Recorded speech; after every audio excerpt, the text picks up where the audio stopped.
Thank you, Jono, for the intro. G'day, Dane. How you doing, dude? Just let us know if there's any audio issues. We had some problems last night while I was smashing Chris 7-1, I think it was. We had no audio on that, but so interesting matchup today. We've got it's pretty much America versus Australia.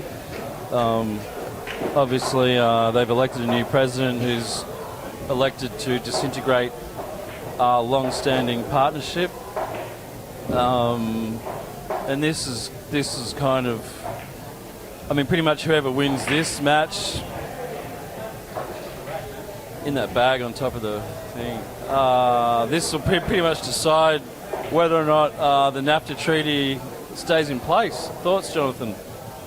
Well, look, obviously I'll be going for Australia here because, I'm Australia all the way. I'm not really happy with what's going on overseas at the moment, but look, I'm really glad that it's coming down to pool to decide the winner on the day. And look, no safety. Is it going to go Trumpy's way? Is it not going to go Trumpy's way? We'll soon see. The no safety approach is a bit of a homage to Mr. Trump. So, it's not like we're disrespecting him. His approach to world politics is basically no safety. But yeah, I think I agree with you. I think pretty much all major international conflicts could just be easily settled on a pool table. There's no need to go around killing people or throwing tanks at people.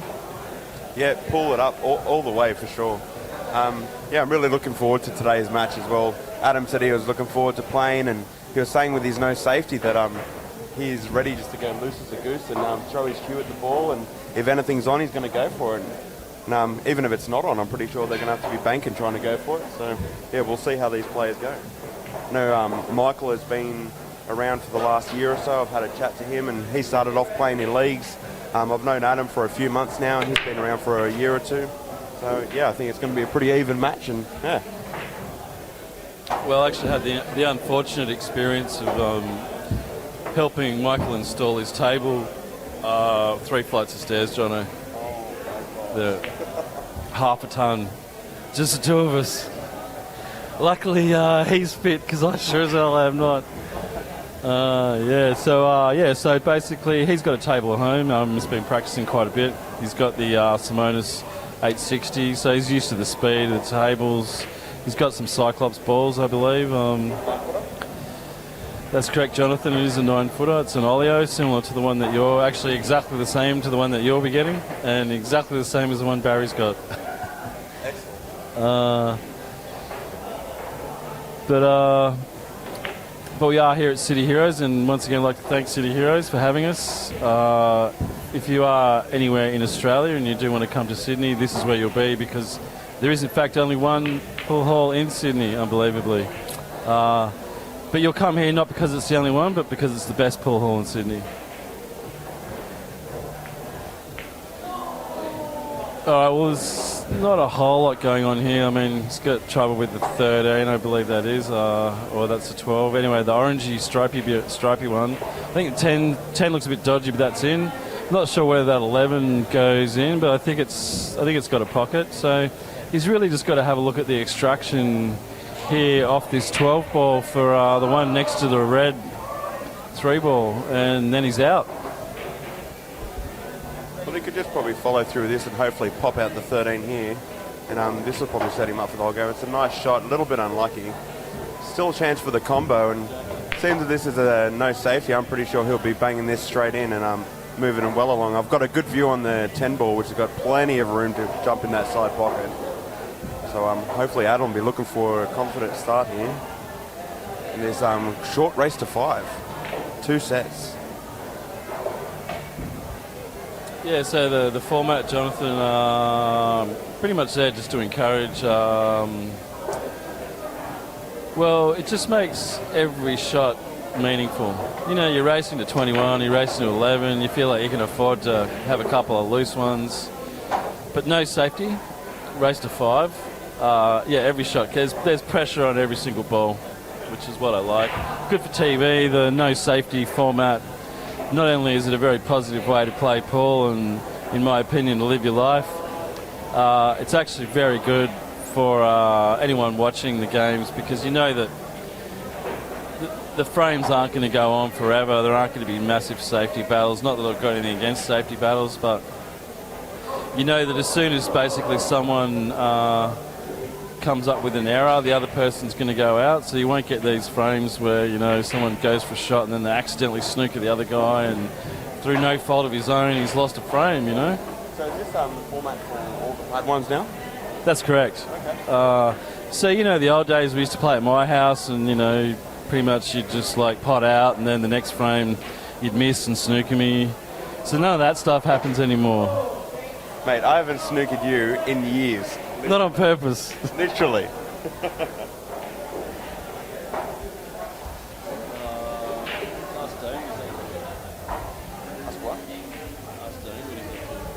Yeah, Dane, how are you, mate? Nice to see you on the chat. How have you been? What do you think about the Padawan's new format? No safety. I think it's going to be a hit. You see, it's all happening at City Heroes at the moment. There's a lot of celebrations going on behind us. I think they're playing for a few $1,000 actually. Maybe not. Adam's taking his time with this shot. He really doesn't want to let Michael Millwall get back to the table. And Michael's been sitting down for a while now. It's probably going to be getting to him a little bit. I mean, it's hard sometimes when you get these players that are decent. They just sit you on your butt and that's it. You don't get a chance to warm up, stay warm.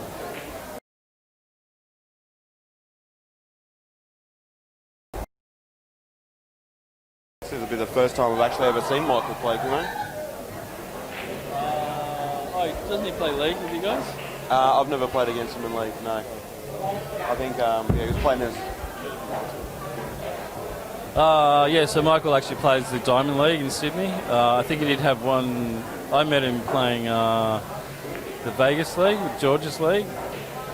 So yeah, obviously a bit of a league slut, gets around. It's good to see. Adam, his opponent, plays in the Vegas League. So this is pretty much Vegas League versus Diamond League, as much as it is Australia versus the USA. Yeah, right. Another little grudge match going on here. Michael's looking quite composed through the table here, slowly making his way about the balls at the moment. Do you have a favourite for this match, Kimmo? Do you have anyone you'd prefer to win? Well, I mean, the beauty of no safety essentially means that everybody's a winner. No one can actually lose playing no safety. Jono's laughing because he thinks I'm trying to avoid the question, but that's what I truly believe. And I challenge anyone to convince me otherwise. Yeah, you got to go for Australia, and so Kimmo's actually going for Michael here. So sorry, Adam, you're a nice guy, and I really do like you, but in the end, you're not Australian, and Kimmo's not going for you. Well, as much as I am for fair rules, I am for fair trade as well. So I'm hoping that after a fair trade deal goes ahead, and this decides it. So obviously, America's laid down the gauntlet, and Australia really have to win this. So, I mean, I'm just sort of going for what's fair, not anyone in particular. Yeah, okay, fair enough. Michael's got a good chance to go out here. It looks. Is that a new thing? No back row was in? Yeah, well, it's something that I started doing a couple of years ago, but it never really took off, Kimmo, so I've just left it. I don't back row anymore. I found it a little bit uncomfortable, a little bit awkward when I was out in the public setting. I think he's got an edge. If anything, all he can see of this ball is what he needs to pot it. Position on the black. Yeah, it's pretty much guaranteed. I'm not sure the in-off. Maybe in the pocket from where we are at the moment, in the bottom left-hand corner. I think if he waits it, or he's Decided just to miss it completely and avoid the in-off. Smart move, tactically. Yeah, definitely. I think he sort of jumped up a little bit on that one, and he only had a small edge to play that ball in. Let's see what Adam would do here. Looks like he shouldn't have any problems. 11 should be on. Good chance of taking it out. Let's see if he can compose himself. He's gone for the deep breath option there. Normally we'd see a Grimace at this point. He's got more of a stoic sort of deep breathy type look, and he's a bit of a gum sucker. So no Grimace at the moment. Definite furrowed brow action. So he's working through it. Is there anything you'd like to say on behalf of the United States there, Mikey? Go Trump! Go Trump! Insightful words there from Mikey. He's the only person in the room actually going for America to win this. But I thought Mikey had citizenship. So, what is he, a Benedict Arnold from America? What's going on? I don't understand. Is he Australian or American? I'm confused. He's a little bit confused. I think he's just confused, to be honest with you, Kimmo. Also, I was going to say, how do you feel about the dress wear of the gentleman today? I noticed that Adam's wearing like a light-coloured blue shirt, which would really allow the sweat to come through. How do you feel about that? I've always gone for the darker option. Don't see the sweat marks and a little bit more comfortable to play, I think. Yeah, well, I mean, you know, he's a young fella. As far as he's concerned, he's probably smart casual. As far as I'm concerned, he's well overdressed. I'm liking the Australian fellas get up, you know, show it, you know me, Jono, shorts all the way. He's not wearing any socks, which is good. That's a positive mood. I thought he would have worn some thongs. I'm surprised there's no one wearing thongs. I'm surprised everyone's wearing shoes, to be honest with you. That's a great putt. It's a great putt there by Michael. This is a tough one off the rail. What's the correct procedure for shots off the rail, Jonathan? Shots off the rail, probably should go for the deep breath approach like Adam was doing, even though it didn't work out for him in this frame earlier. But cool, calm, collected. Could even take off a shoe or two just to get the heat out of the feet, because I hear that's where all the heat stalls, and you release it through the feet but also through the head. And also I noticed that you're wearing shoes today, Kimmo. That's a little bit odd. I can't remember the last time that I've seen you wear shoes. Yeah, deep breath approach definitely would have been the way to take that. Yeah, and we got no Grimace following the miss as well, so yeah. He's actually he's got his facial repertoire. He's got a sort of a hidden facial repertoire, old Mikey. Yeah, today I'm actually rode the motorcycle in Jono, so unfortunately I have to wear shoes, but I did get quite a nice burn on the bike next to me.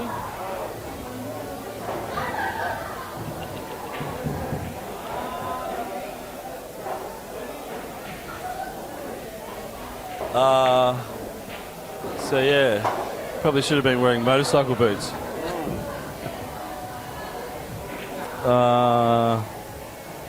Yeah, so this is probably an easy joining shot from whatever ball that is he's going for, the greeny white ball. Oh, and he's overcut that. Safe-ish though. Hey Shumit, welcome to the chat. What the hell is this commentary? Well, this commentary is two people commentating on the pool game that we have in front of us. I was about to ask what was the hell with the chat, but look, that's just me. But welcome, and I hope you enjoy.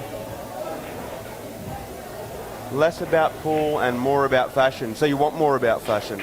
Well, look, basically, you know, I'm wearing a black shirt also because sometimes it can get a little bit warm in here. And yeah, I definitely don't like the sweat marks. We saw an excellent shot there by Michael Moorhall.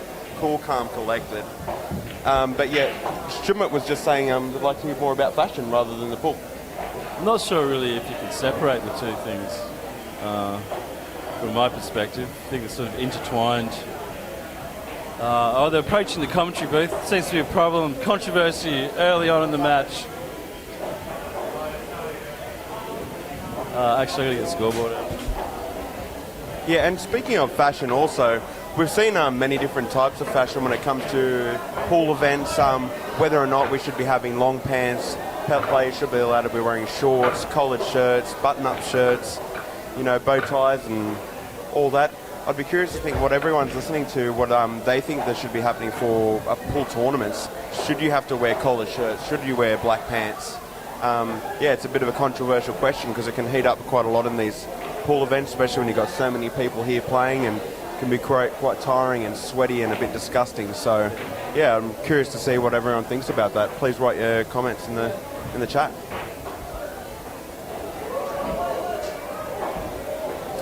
Yeah, Shumit, look, I appreciate your opinion there, but look, in the end, you're going to get what you get. So, look, we're yeah, you want to come down to City Heroes, you're more than welcome. We can do this together. So, yeah, hope you enjoy. We've got Adam coming up to the break here, and we've got Michael Wright welcoming us to the commentary booth. How are you, Michael? I'm doing good, thank you. What do you think about this Australia v America match? Go America.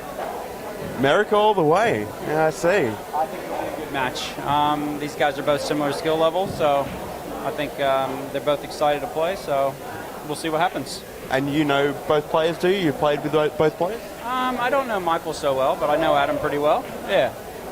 Yeah, I know Adam also, and it looks like he's a bit of an up-and-comer, and definitely is a lover of the game, and has been improving and practicing and trying his hardest. So it'll be really interesting to see how he goes in the pressure sort of event like this. Yeah, definitely. His game has definitely improved in the past year. Like sometimes you see small differences with people, and sometimes you see big ones. And I think Adam's had a really big leap in the past year in his skill level. So hopefully it'll help him tonight. And look, Shumit was asking about the fashion of pool and about sort of, should people wear collared shirts in tournaments, and, even talking about the players' dress in this sort of match. How do you feel about the players' fashion? Yeah, I think they should be comfortable. I do not care about it at all. It's a money match, and whatever they're comfortable in, that's all that should matter. Okay. Yeah, I still prefer the black shirts just to stop the sweating marks. I think after about an hour of playing, Adam might be looking a little bit sweaty in his light baby blue shirt. We'll see. Well, we're 1-0 up for Michael in a race to 5. We've got 2 sets coming at you today. Both will be looking at taking both out. We'll see how they go. Michael's looking really calm and composed. Even when he missed that black ball earlier, we're talking about he had no grimace on his face at all. How important do you think that is for a player to stay calm after missing a black ball? Well, it's always important to stay calm. You never know. I don't know Michael that well. That could be his normal look all the time. But I mean, you definitely don't want to let any shot get to you. All that matters is what you have in front of you, and then you move on and leave it. At least that's always been my mentality. Yeah, 100%. I mean, sometimes easier said than done. Well, it looks like he's close to the object balls here. I think Michael's got up and had a look. He's worried about a push shot. They're discussing the shot. I think what they're discussing is that they're not playing safety today, Mike. Did you know about that? Yes, I did. Yeah. But it's only if you're snookered, I believe, right? So you can still play a safety and leave them in a difficult shot, right? No safety. No safety.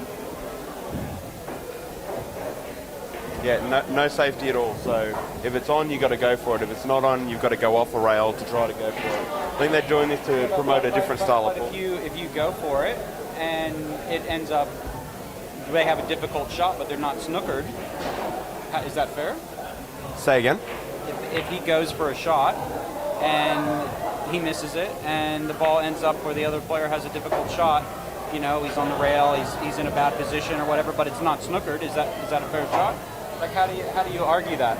No, you just got to go for your shot. So that's all it is. If you miss, you miss. And you play where it lies. But they're playing a very attacking style of pool, and if there's I didn't see that last shot. I wish I would have saw the last shot where they decided that was that wasn't fair. Yeah, well, I think this is the new Pad 1's, what do you call it? This is how all the matches are going to be with the cash games and the Pad 1s. It's going to be attacking style of pool, race to 5s. It was done, Kimmo was saying, to promote a very attacking style of pool, but also a type of pool where every shot is so crucial because it's only a short race to 5. So, yeah, really interested to see what's going to happen with it. And again, we've seen another shot missed by Michael, but still no grimace. It's incredible. He's even smiling, Mike. Don't see this usually from pool players. We're usually seeing balls being thrown across the room, and Michael is just seems cool, calm, and collected. I don't know if you can see him on the mic, but yeah, I wish I could be like that. Yeah, me too.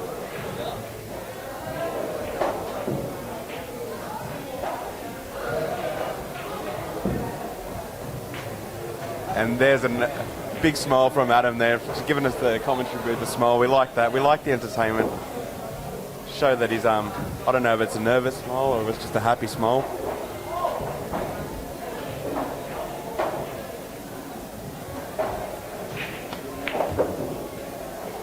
Yeah, sure, man. I agree with that statement. And polos are good. You still get the collar sort of treatment in there, which is a lot of what tournaments go for.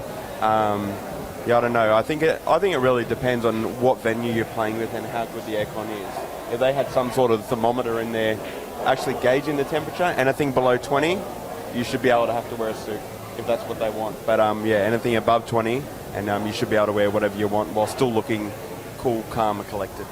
I still think because this is a casual match where we're playing, they should be able to wear what they want.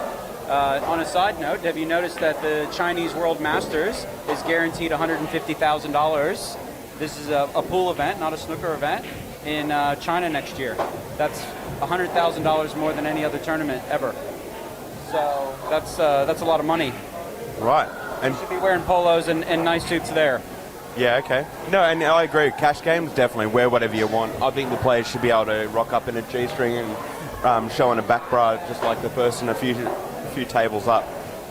That was $150,000 guaranteed to first place. So there's more in it. That was first place's money.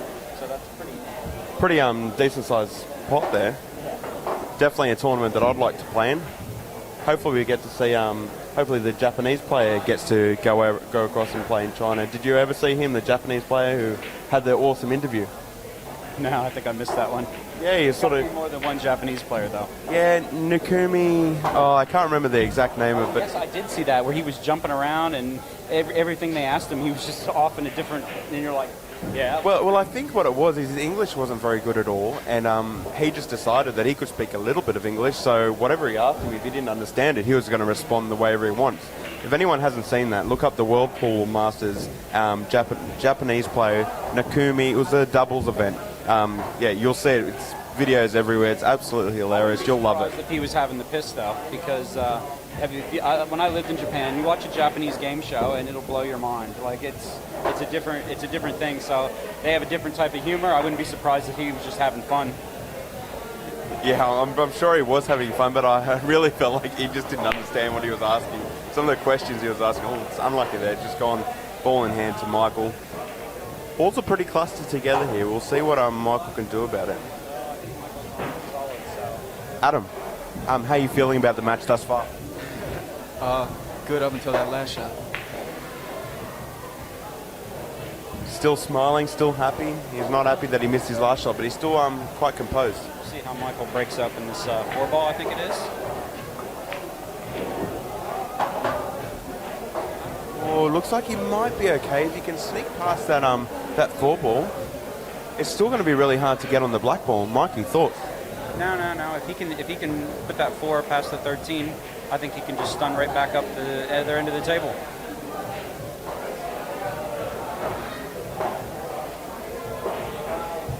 That's He has no idea. Yeah, he just clipped the orange ball there. It was a little bit unfortunate. And Adam's got another chance at this table. Looks like he's going to open up with the combo on the 12 onto the 10. Yeah, that's what it looks like to me too. Now he's going for the 10. And that'll work as well. He's got good angle to come up, and for the choice of 9 or 12 ball, I think it is. You can just keep his pace right. These tables are playing really quick. Maybe not as quick as when they were first reclocked. Have you had a chance to play in these tables, Mike? Yeah, I have, and they still roll good. They're slowing down, but they do play really well. Just got to watch out for some of the really soft shots I found earlier today playing on this table. That's all right though. Now, how do you do that when you say you got to go for it? He went for his shot, and he ended up with the guy in a bad position. How is that unfair? I don't see how that's. No, well, I think it's considered a miss. So if he misses, it's not, Yeah, I don't think he just gave him ball in hand. I don't think he should have. I don't know. Do you think it was giving him ball in hand because he didn't? It looked like he played safe. Yes, because he shot the 13. The 13 missed. It landed up there behind it. Like he just missed it. Okay, yeah. I don't think he gives ball in hand anytime you miss. Yeah, okay. I'm not sure if I agree with that either, Mike. But So I'm going to go run that by Kimmo. I'll be right back. yeah, okay, yeah, do that because I'm really curious about that as well. Like, I totally agree with the no safety, but when it comes to if you miss a shot and leave it safe, I don't think it should be ball in hand unless there was something that we missed and Adam actually fouled. Which yeah, there's a good chance I might have missed that.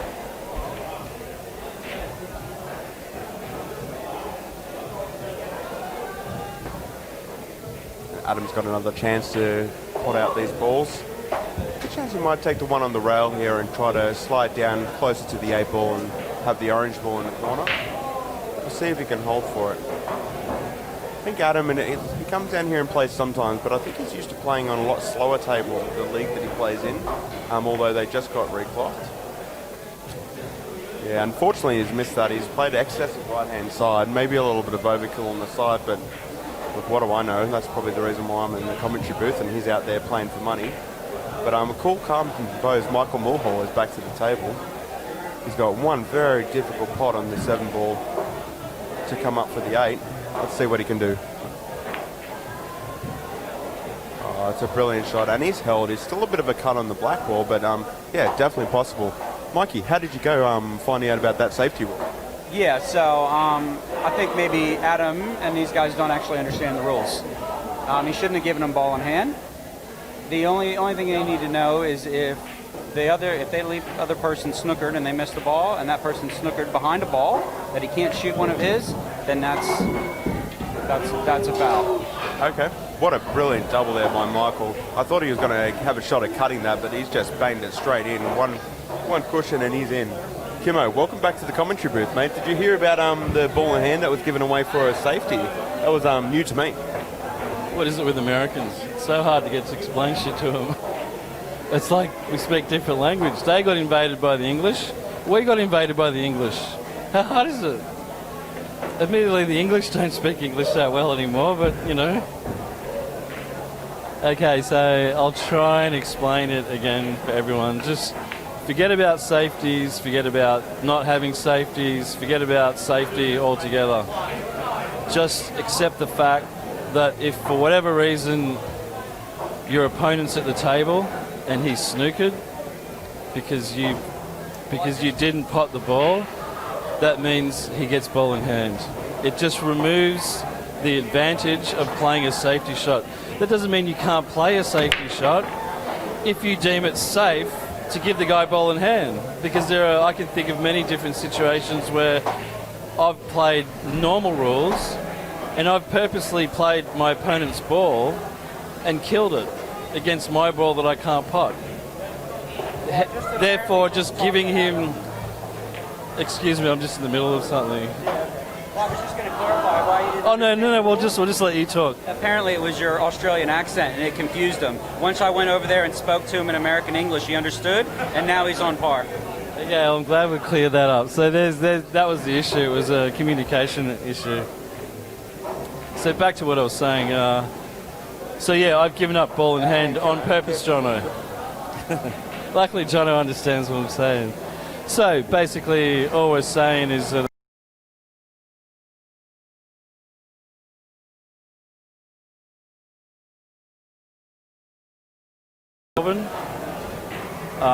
you know that a match can go on for like 6 days because they're blocking pockets, and I'm not saying that that's a bad thing. I'm just saying if you're someone that has to film a sport, then you go for, let's say you're trying to film cricket and someone says, all right, well, goes for 4 days, and you're Kerry Packer and you're like, yeah, that's not going to work. Let's change it to 1 day. And everyone goes, oh, you can't change the rules. No, don't do it. The world's going to collapse. Yeah, guess what? It didn't collapse. And now we've gone past 1 day cricket and it's 2020. So, yeah, this is for TV. These guys are not professionals, so there are a lot of misses. So we're just trying to shorten the match. We've changed the format to best of 5, and we've made it no safety. So I don't, if I pronounce your name incorrectly, Shunit. If you'd like to go to the No Safety page on Facebook. It actually explains the reasons quite clearly of why the rules exist, but there are a lot of interstellar conflicts involved in playing safety shots. So for every safety shot you do in fact play, you're basically it has a butterfly effect out through the universe, and you're essentially committing interstellar genocide. So I would just ask that next time you consider playing a safety shot instead of a double, that you have to consider the fact that someone in a parallel universe to you is making the same decision.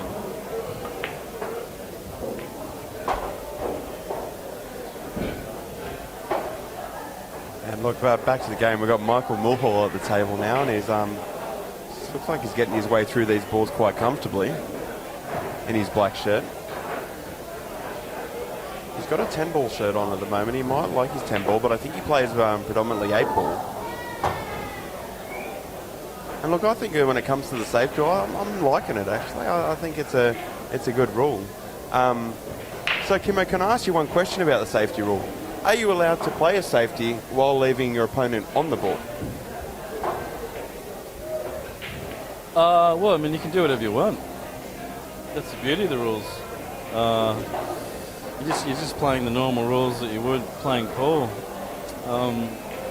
There's just no real advantage to playing a safety shot, but there are those situations where it is an advantage and there is no choice. But though that's the same situation in any frame of pool with the normal rules. If you're faced with a situation where you're forced to play your opponent's ball and give away ball in hand, then that situation doesn't really change in these rules. So in that situation, you're saying you would play a safety?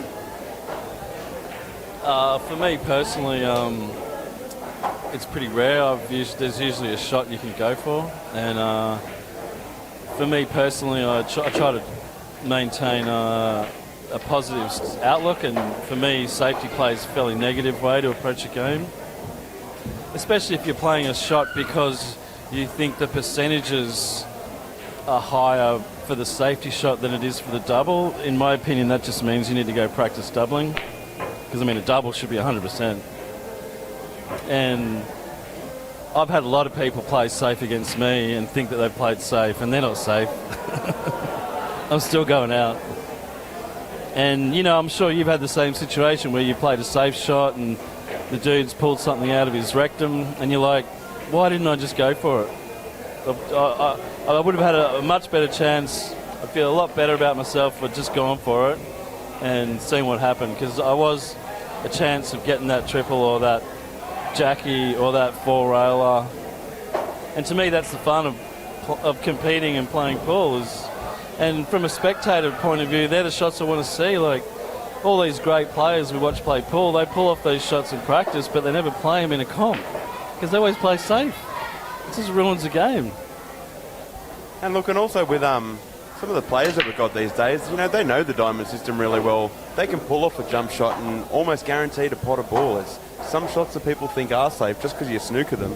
You know, they're jumping balls with screw back and everyone's looking and thinking, oh, that's amazing. And as much as they're good to watch, they're not actually that hard. And very doable. I know when, you know, we've got a ball over a pocket and somebody's jumping over a ball. It's it's a pretty straightforward shot these days. If you practice it and know what you're doing, you're going to get it every time. I saw Adam might be feeling the heat a little bit there. He was sort of shaking off his shirt. And Kimmo's just put on a lot more light on the table. I hope that's a lot easier for everybody to see. It's definitely a lot easier for me to see as well. I have no idea where the extra lights come through.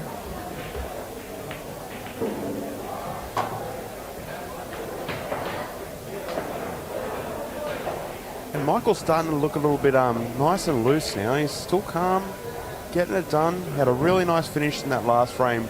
A really nice finish actually. He had a couple of hard balls, one on the rail, and then got up nicely for the black ball.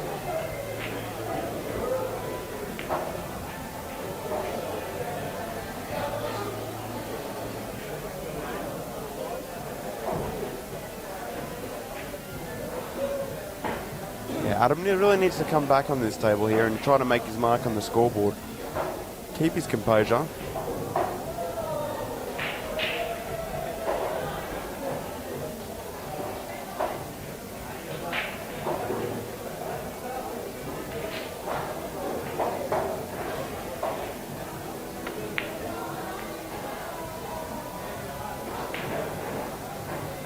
Just not too happy with that shot there.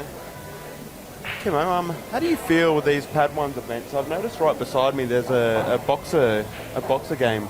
I reckon we should get into players to have a go at the boxer game after or before every match. How do you feel about that? Yeah, we try to encourage people not to use it. Usually the best way to do that is the first time you ask them and they give you that sort of look as if to say, who are you, man, why do I care?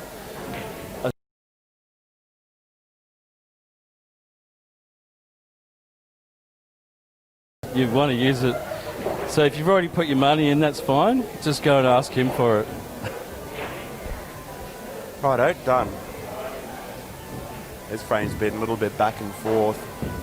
I was just saying to everyone that Adam's starting to look a little bit heated up now. I noticed he was sitting down and he was sort of shaking off his shirt. I think he's starting to feel the heat.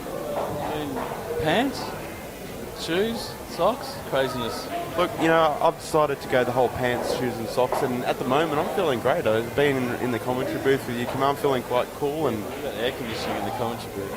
yeah, yeah, the commentary booth is quite nice here at City Heroes. Once again, thank you to City Heroes for providing the tables and another awesome pool hall.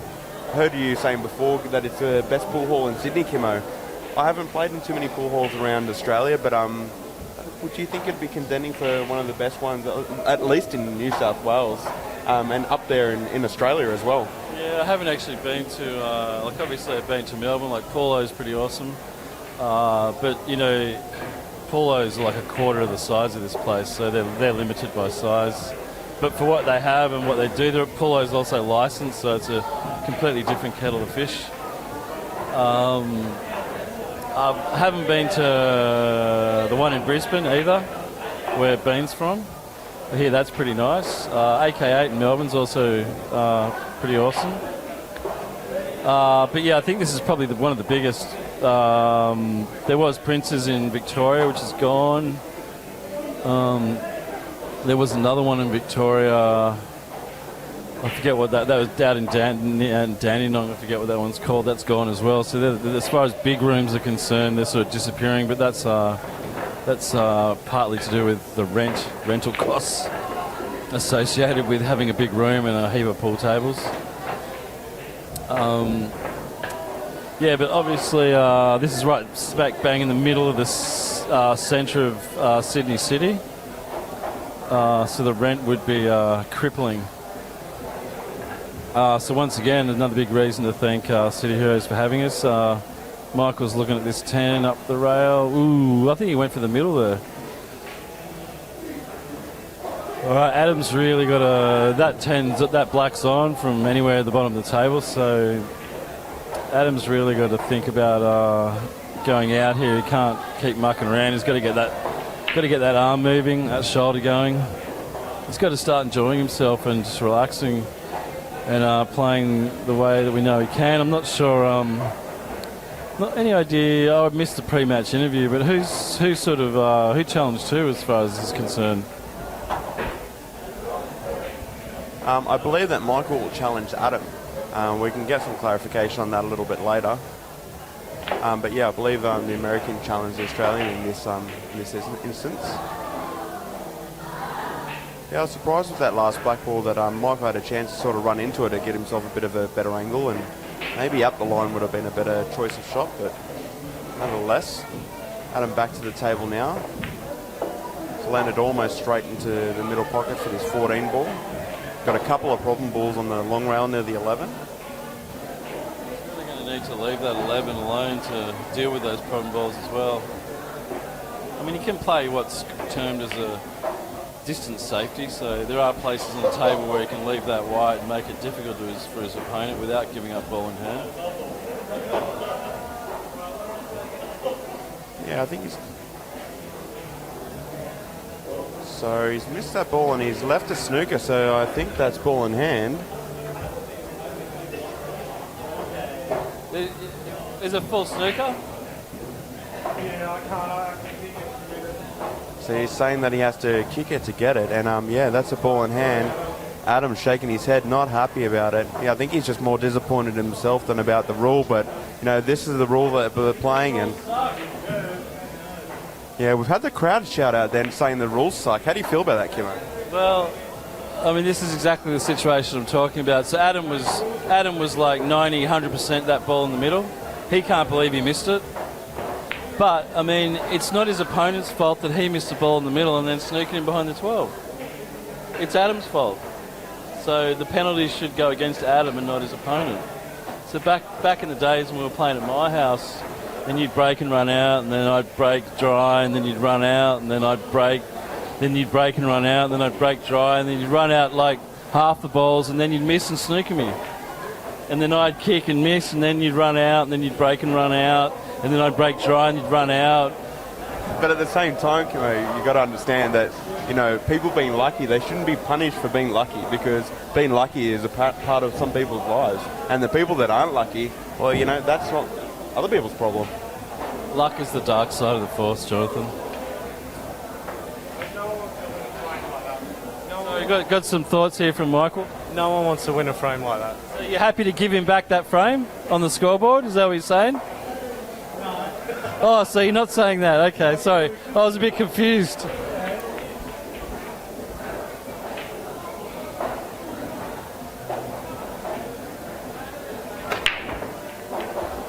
Yeah, so what did Michael say then? He wasn't happy about the way he won that frame, is that right? Well, he said nobody wants to win a frame that way, so I suggested that maybe he should just change the scoreboard to reflect how he felt, but he declined. So I'm not sure how resolute he was in that statement. But I mean, at the same time, they're just the rules. If you don't want to take ball in hand, don't take it. I'm not forcing you to take ball in hand. I'm just saying that's what the rules are.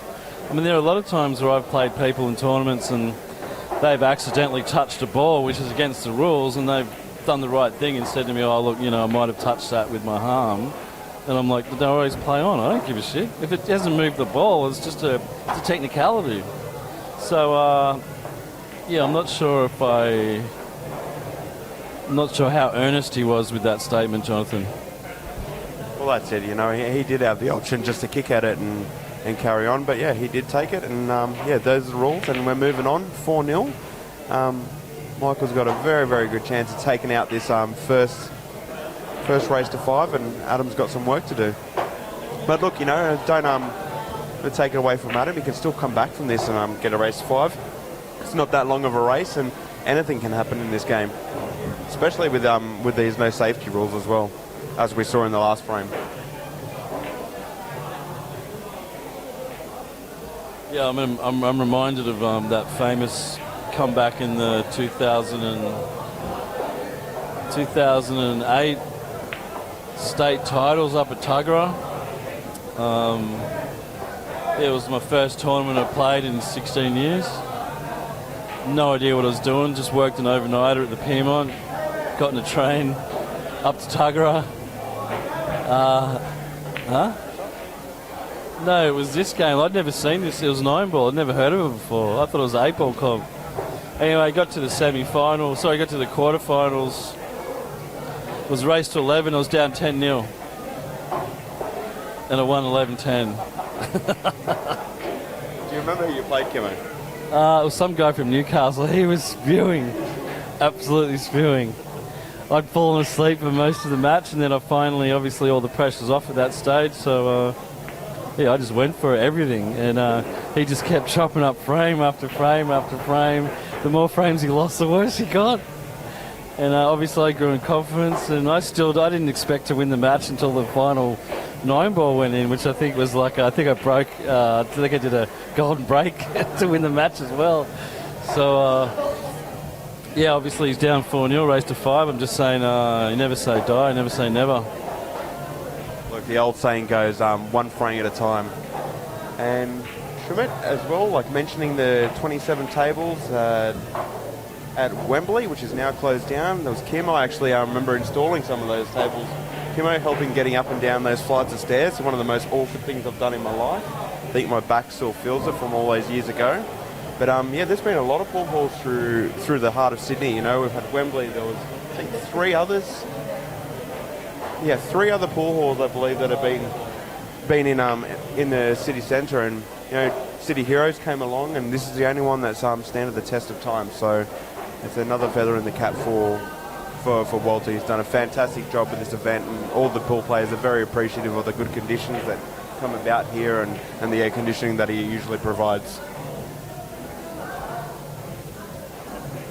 Yeah, he's still struggling with the jukebox though, but see, once again, like, you know, from Adam's point of view, it was 100% to knock that ball in. He can't believe he's missed it. Just as per your question, Philippe, Felipe, sorry, Felipe. Felipe. Yeah, no, I've actually never played a safety shot. So, yeah, I don't really know what you're talking about. Yeah, see, I've noticed Michael's, I don't know if you've noticed, but he stands up on every shot. Like, he gets them in, or he misses them, but it's always the same. He pretty much, as he's striking the white ball, he stands up. He's obviously developed that skill set. I think those things can let you down though at times when you really need to cue something nice. The whole standing up thing never really works to your advantage. I haven't noticed. I'll start making notice. And what I have seen with previous players, and I mean even myself to some extent, see some people making some pretty crucial mistakes when it comes to their stance or jumping up on shots, and yeah, usually they can get used to it. And you're right, when it comes to that crucial shot where you need to cue it nicely, that they've gotten so used to doing things the wrong way and they've got it to work. Oh, that's a beautiful kick shot there. Well, shot in the spirit of no safety. No safety for the win on that shot. He's got one ball up the line, then the black. Let's see if he can polish this one off. Wonderful shot Straight there. on the black. Straight on the black. It's a fantastic shot. And there we go. First set. Just do a big set.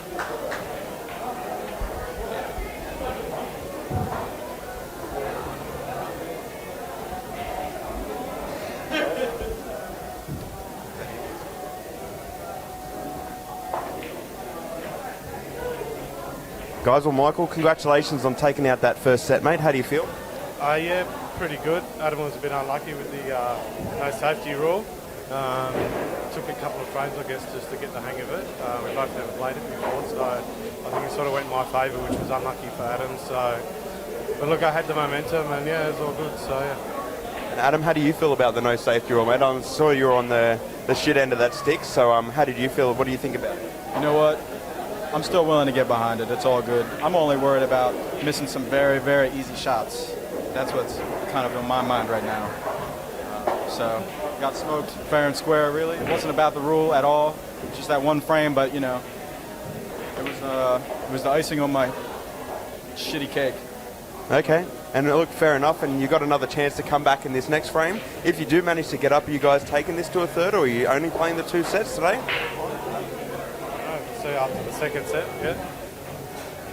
What's up? See how we feel. Well, nice one, boys. We'll get into it, and good luck for the next one.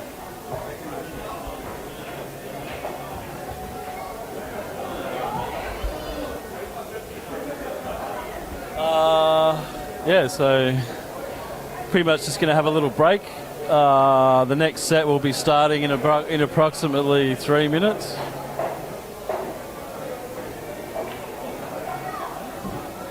Five minutes. So,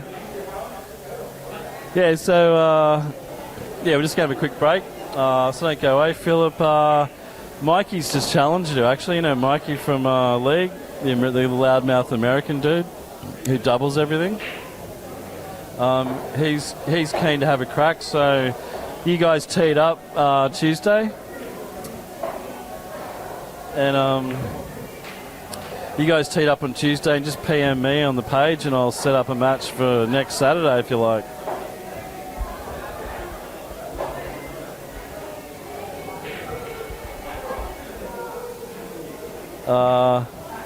Yeah, so I'll just get Adam on the mic.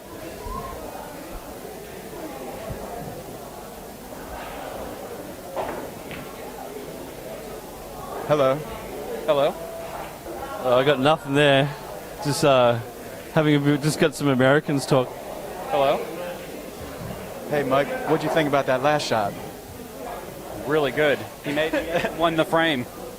Yeah, it was nice, right? Yeah, so Adam, you were saying, so look, I've just noticed you maybe, I'm not sure if it's the format, like a couple of balls there. I mean, we've had our first no safety ball in hand. You were pretty much 100% for that 12 to go in the middle, so you were pretty surprised that didn't go in, and then you ended up accidentally snookering him. But, I mean, how do you feel about the rules? So you went for a ball, which you missed. You accidentally snookered your opponent, which is not skill-based. He got ball in hand and won the frame. He actually came and said to us in the commentary booth, I hate to win a frame like that, and I suggested to him, well, why don't you just change the score to reflect how you feel? He decided not to do that. But once again, he could have not taken the ball in hand. The rule don't state you have to take the ball in hand. It just says that's the rule. Right. That doesn't feel right. I think when you agree to play cowboy rules, you got to play cowboy rules. Oh, cowboy rules.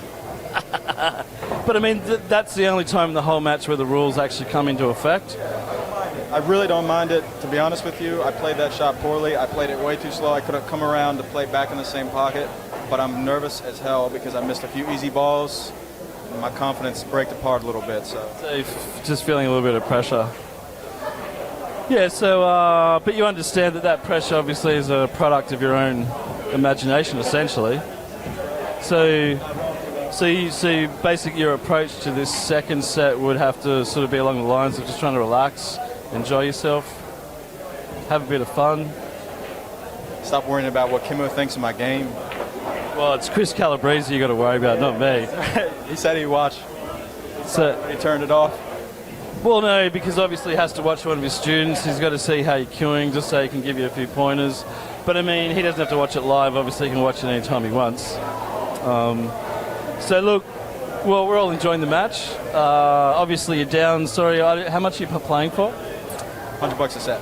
Okay, so you're down $100. So losing $200 is not necessarily in your best interest. I came up here with the mentality I've already lost it because I don't want it to bother me while I'm on the table. Good approach. All other stuff, apparently, that's bothering me on the table. Yeah, right. Yeah, so, well, I mean, obviously, I've played a few tournaments and I've played some money matches. The only thing that really helps me is I play as quick as I can.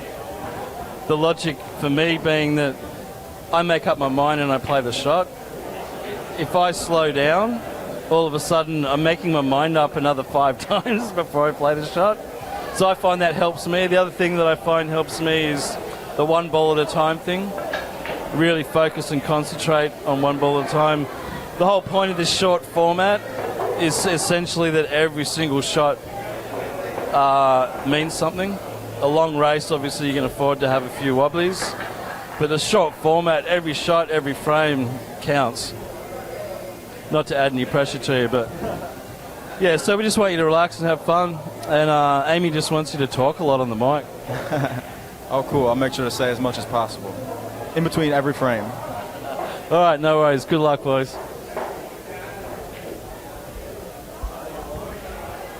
And thanks for that, Kimmo. Amy, after the pants down rule.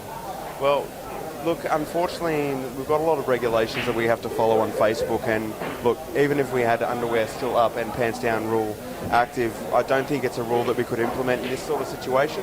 That could be a rule for another site or another website entirely.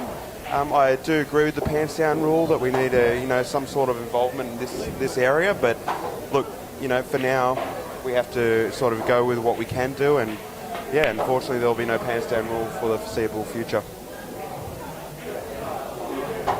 Kimmo, thoughts on the pants down rule? It's very understanding of Amy to accept that explanation.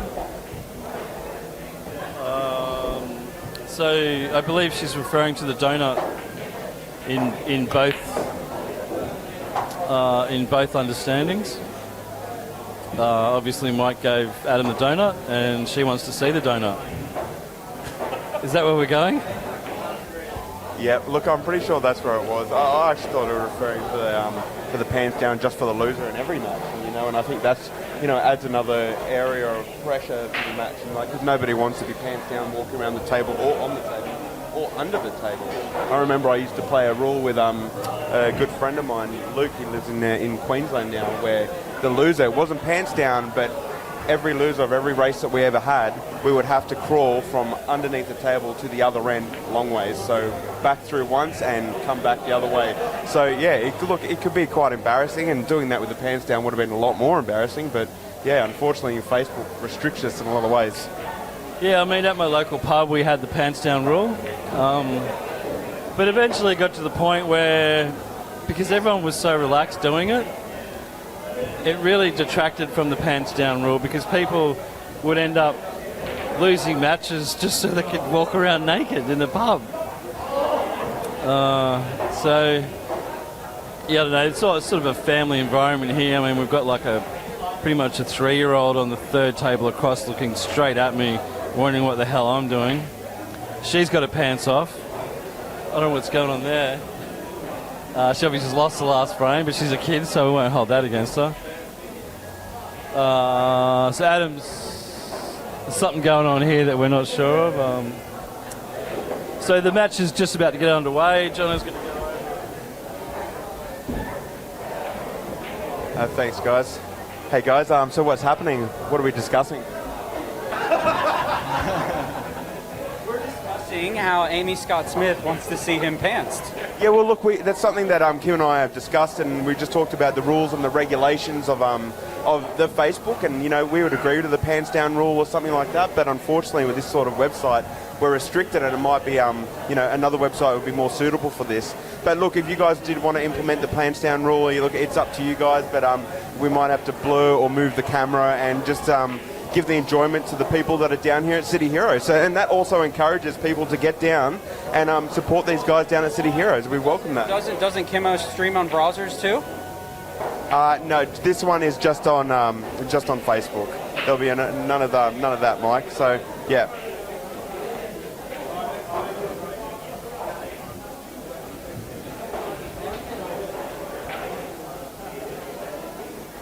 Yeah, Kimmo, they were just discussing, again, with the pants down rule, just as we were, and they were trying to work out what they're going to do with it. I think they actually wanted to implement it. Look, I told them, I said, they want to do it, they can implement the pants down rule, but might have to move the camera or, put a little P in front of it if they are going to walk around Starkers. Rectum cam. Yeah, donut cam. Talking of donuts, I noticed that it was 5-0, and I'm not sure if Michael determined what flavour or if the donut had sprinkles on it. And I'm pretty sure if somebody's going to be giving someone a donut, you can't just give them, reach into a bag and pick out any old donut and just hand it to them. It has to be, a pink sprinkled donut at the very least. It's common courtesy, Jonathan. If you intend on presenting people with donuts, you ask them what flavour they're like. Yeah, look, I found that to be a little bit rude, but look, Michael's... I don't know if he's completely new to the game. I know he's been around for the last year or so, but maybe that's something that he needs to be educated on about the donuts. So, look, maybe that's something to discuss after this next match. I did also talk to the lads about if Adam does win, are they going to be playing a third set? And they've told me, look, we're going to have to wait and see. We'll see how the both players feel. But yeah, I hope this does go to a third set. Yeah, I mean, it's always good to have a result. The reason why we've shortened the format, obviously the Masters have got really long races and they can go on for ages, and it's just really difficult not only to play but to watch, but also to commentate. So, but I mean, obviously that match was over pretty quickly, 5-0. Could be earning. I mean, he's wearing a shirt that says "hustling" on it, so is Adam getting hustled? Probably. Then back to my original question was whose idea was this grudge match? Yeah, look, I still think that this was Michael's idea. Michael Wright, do you know who challenged who in this situation, this match? No, I don't know. I was curious about the same thing. Yeah, well, Mike is not too sure, but I'm pretty sure it was hustling. But, it's an interesting type of hustler that can win the first match and still keep going. And let's see how far this can go. I mean, I'm still actually hoping that Adam takes this next one. Adam's a very keen and competitive sort of guy, and I actually think he will come back in this match and take out the next set, and we'll go to a third. Kimmo, how do you feel? Well, I mean, obviously I helped Michael install his table, so I know that for the past 3 weeks he's had a brand new table installed in his house, and when you get a brand new table, it's just like a brand new girlfriend. You're on it all the time.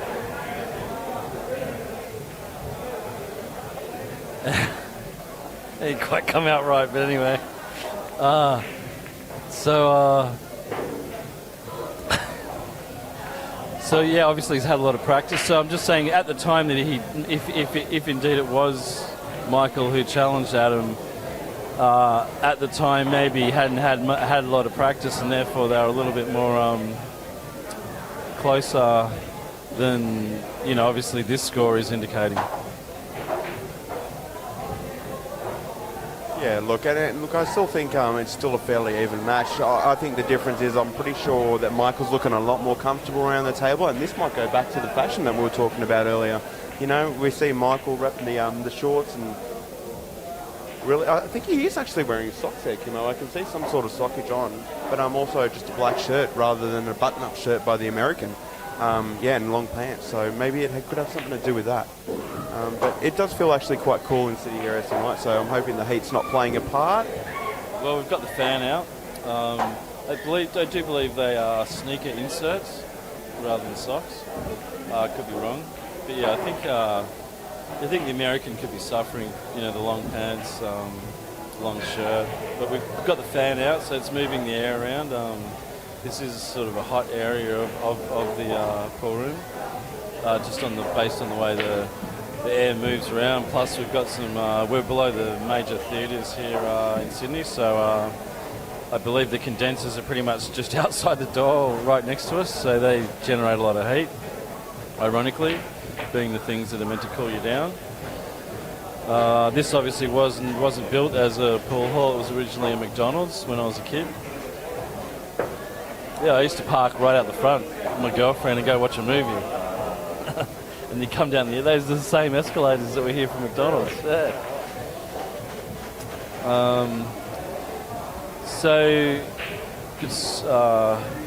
Amy's just given us a compliment on our commentary style.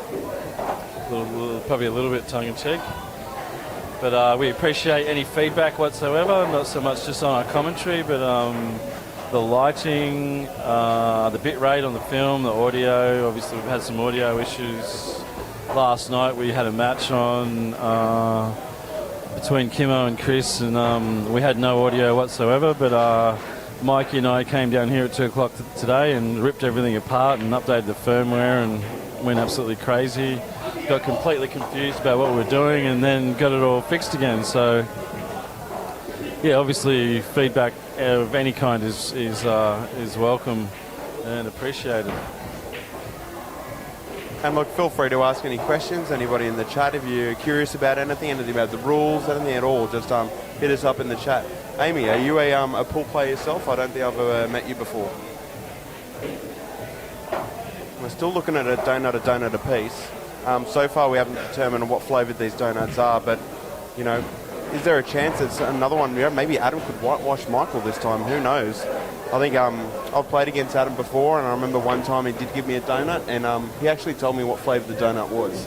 He gave me a chocolate sprinkled donut, and he even put cream in the middle of it, which I wasn't happy about the donut, but I was appreciating the extra cream and the sprinkles. So yeah, Adam's a really nice guy, somebody I know outside of pool. Yeah, I'm really hoping that he can come back and take this next set with the donut. That would be nice.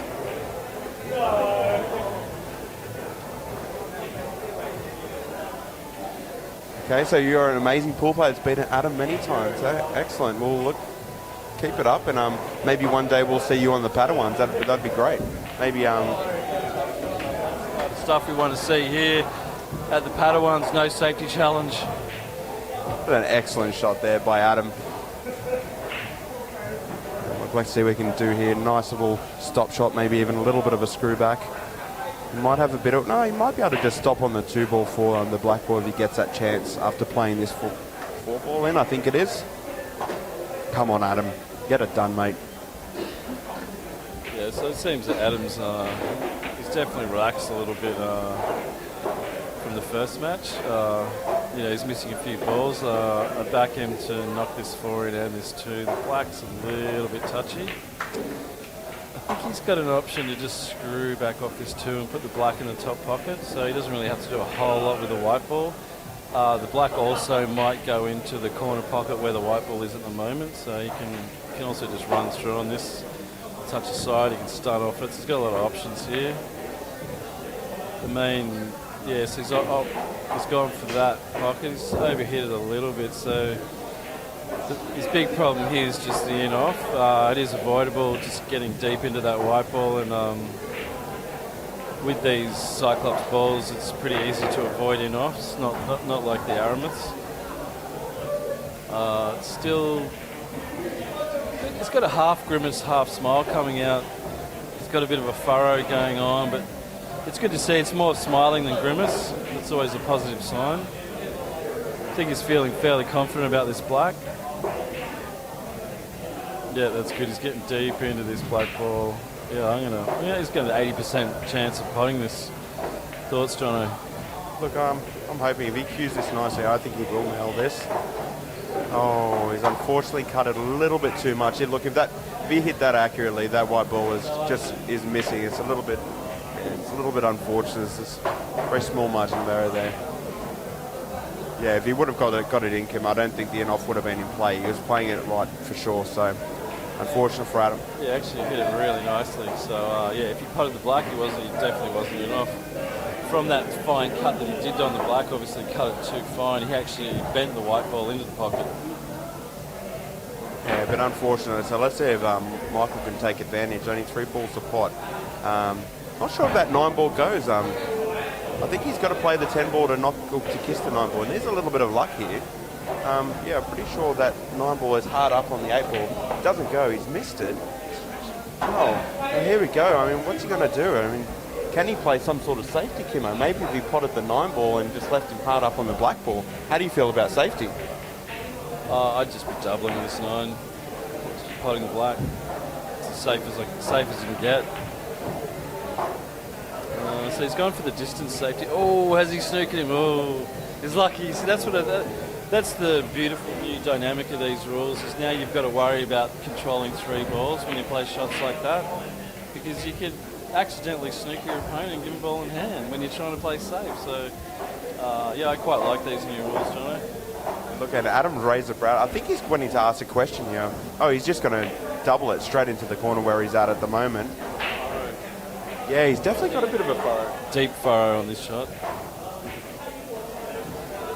And this is quite an intense first frame of this race to 5. Adam's a quite confident double, so let's see if he can get her done.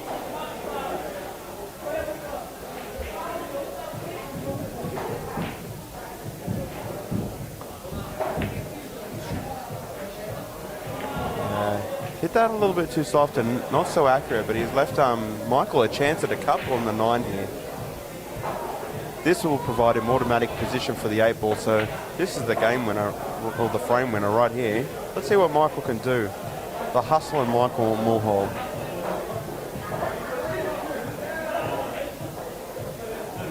Pressure shot.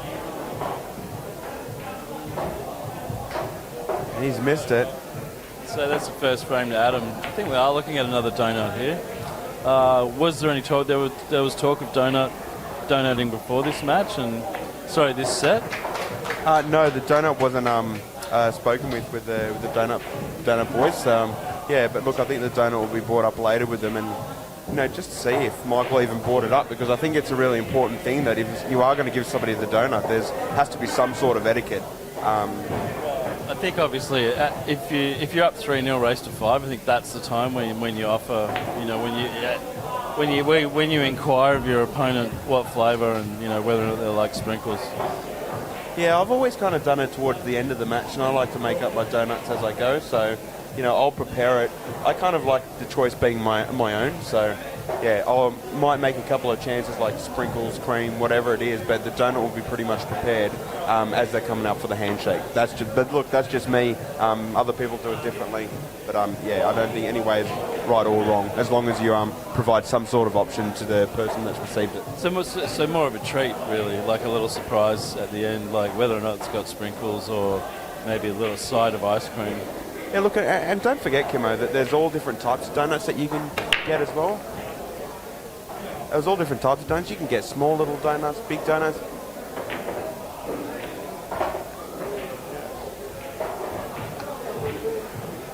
Yeah, so you can, instead of providing one donut, you could give them 2, 3 in preparation for next matches as well. You can get into the opponent's head with that. So anyway, look, back to the game.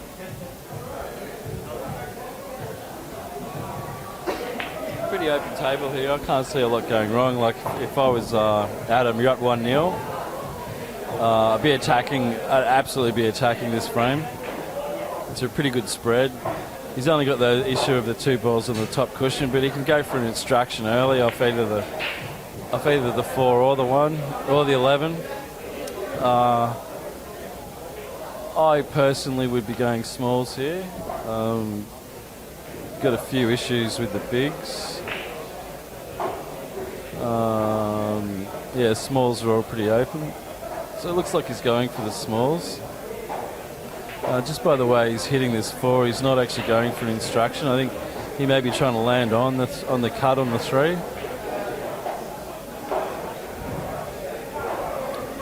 Or possibly using the 7. Obviously, if you just pot that 7 straight, you're going to make contact with the 14 and land on the 3.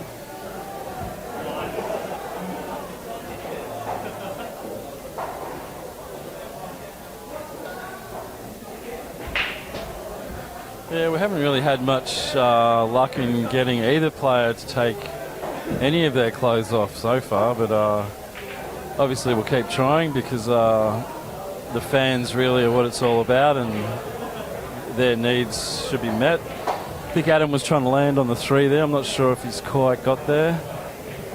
Yeah, there's a few expletives going on there below under his breath. He's quite on that 3. There's a lesson there for all of us though. He just had he had 3 balls there to land on the 3. He waited till his 3rd ball. Probably as a general rule, it's best to try for your first rather than your last. But that's okay. He's got options. He's still got 4 balls left on the table to get position on that 3. Might be considering leaving the 7 there. He's got a lot of options actually off the 7. He can use the 12 and a bit of side. But he looks like he's going to go for the 5 ball. He's getting deep into this, so it looks like he's trying to get around the back of the 2. Yeah, not a great result. He has, or I think he's covered that orange big stripe down the bottom there. Mike will probably take care of this straight away with using the 14. So, yeah, obviously Michael's got the same issue with the 14 on the top rail.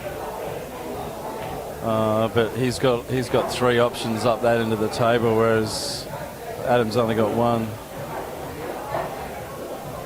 So this frame's still anybody's.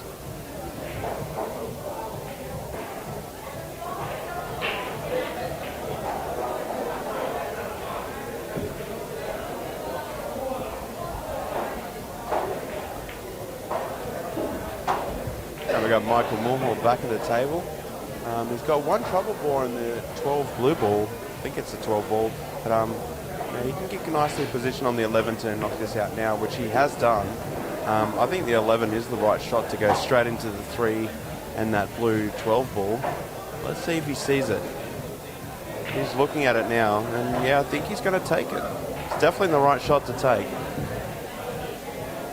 Adam waiting patiently and calmly, sitting down and waiting for his next opportunity. Michael strokes it. Beautiful shot there. Lands decent on the 9 ball, which is available to the opposite corner pocket. with a great chance of taking out this frame.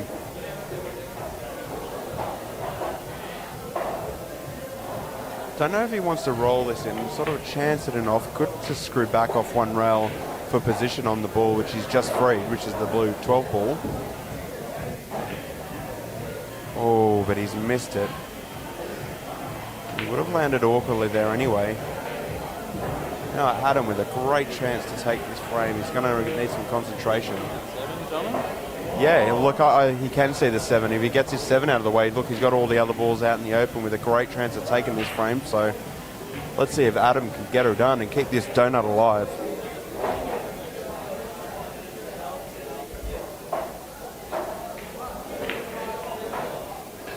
Adam taking his time thinking about this one. He really wants to finish it at this visit, obviously, but so far there's been a few visits by each player. I think Adam needs to try to calm down and sort of relax a little. He's looking a little bit tense out there, which is not usually his style of play.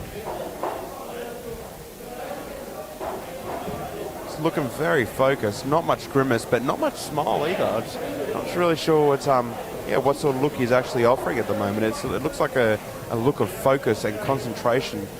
Unfortunately, he's jawed that 7 ball and left the 9 up with another chance to Michael, and Michael really needs to put these chances away. Otherwise, he will lose this match.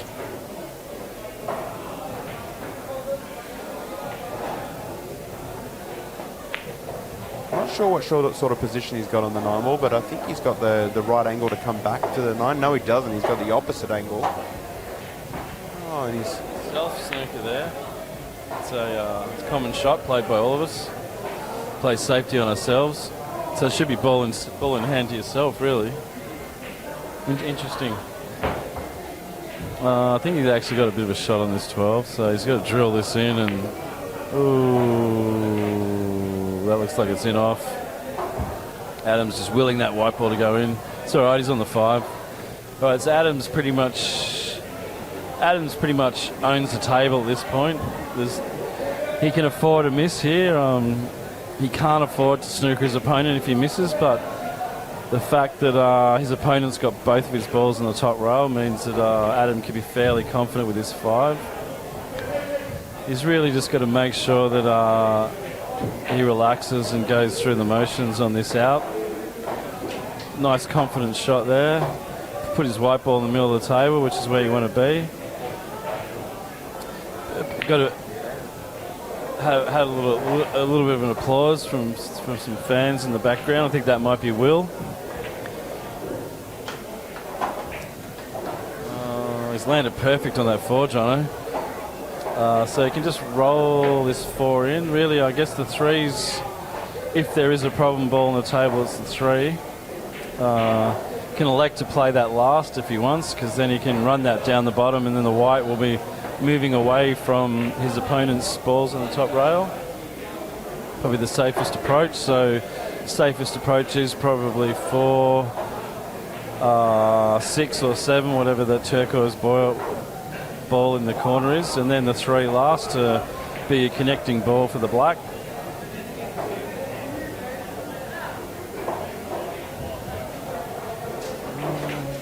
Oh, he's decided to go in off crazily. I don't think there was necessary to play a shot like that. I think that was maybe just for something for the honeys in the crowd. Yeah, well, look, it looks like Adam does have a bit of support in the crowd, and I just saw something that I've actually never seen before. Adam was down on that shot, and before he played it, one of the players was kind of near him at the time, and the support staff in the crowd just sort of shoot off the other player. I thought that was it's nice of him to do so. Maybe unnecessary, but very entertaining to watch. There was a bit of an unfortunate off there. I think Adam's fallen victim to being a little bit too creative sometimes. And he's not going to be happy with that shot, Jono.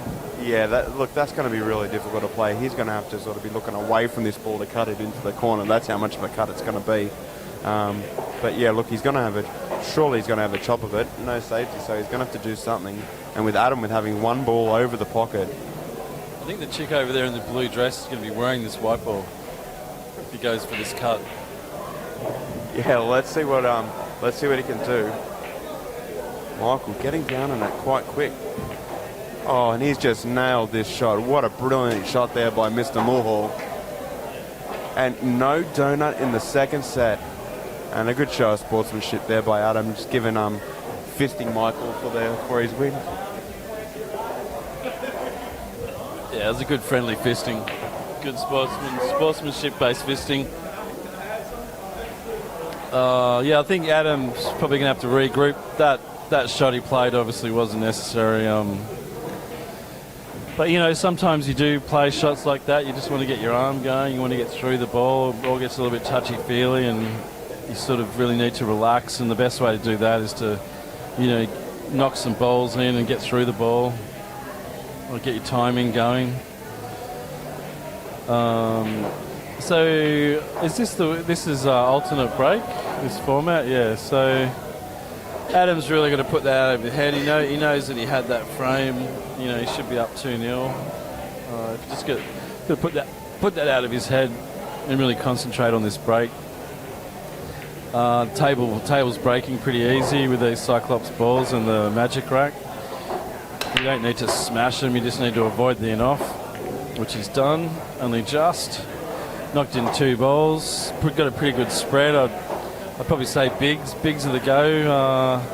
Doesn't really matter, but yeah, bigs are probably the go, even though smalls are pretty easy. Obviously everyone's got different ways of running the table based on their experience, their knowledge and their personality. People see different types of patterns. So Adam's elected to go for smalls. He's going to try and just sort of smoothly pot this and screw back a little bit for the 6. It's overplayed it a bit, but that's okay. It's basically still on the 6. He's got to try and work out, obviously the 7 and the 5 are going to be a bit of an issue. Not a big issue, but he would like to get nicely on that 7 and clear it as quickly as possible.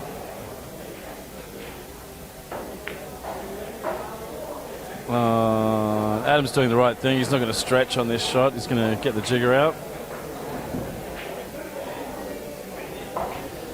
I think we need to get you in here commentating one day, Amy.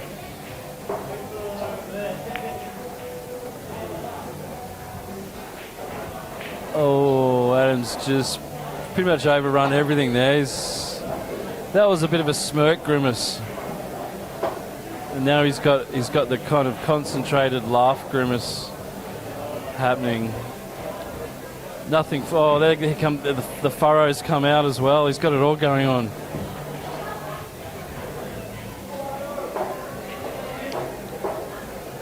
I mean, he's still got the cut on the 3. I wouldn't say it's a fine cut, but it's definitely within Adam's repertoire. He's got a really nice soft shot on him.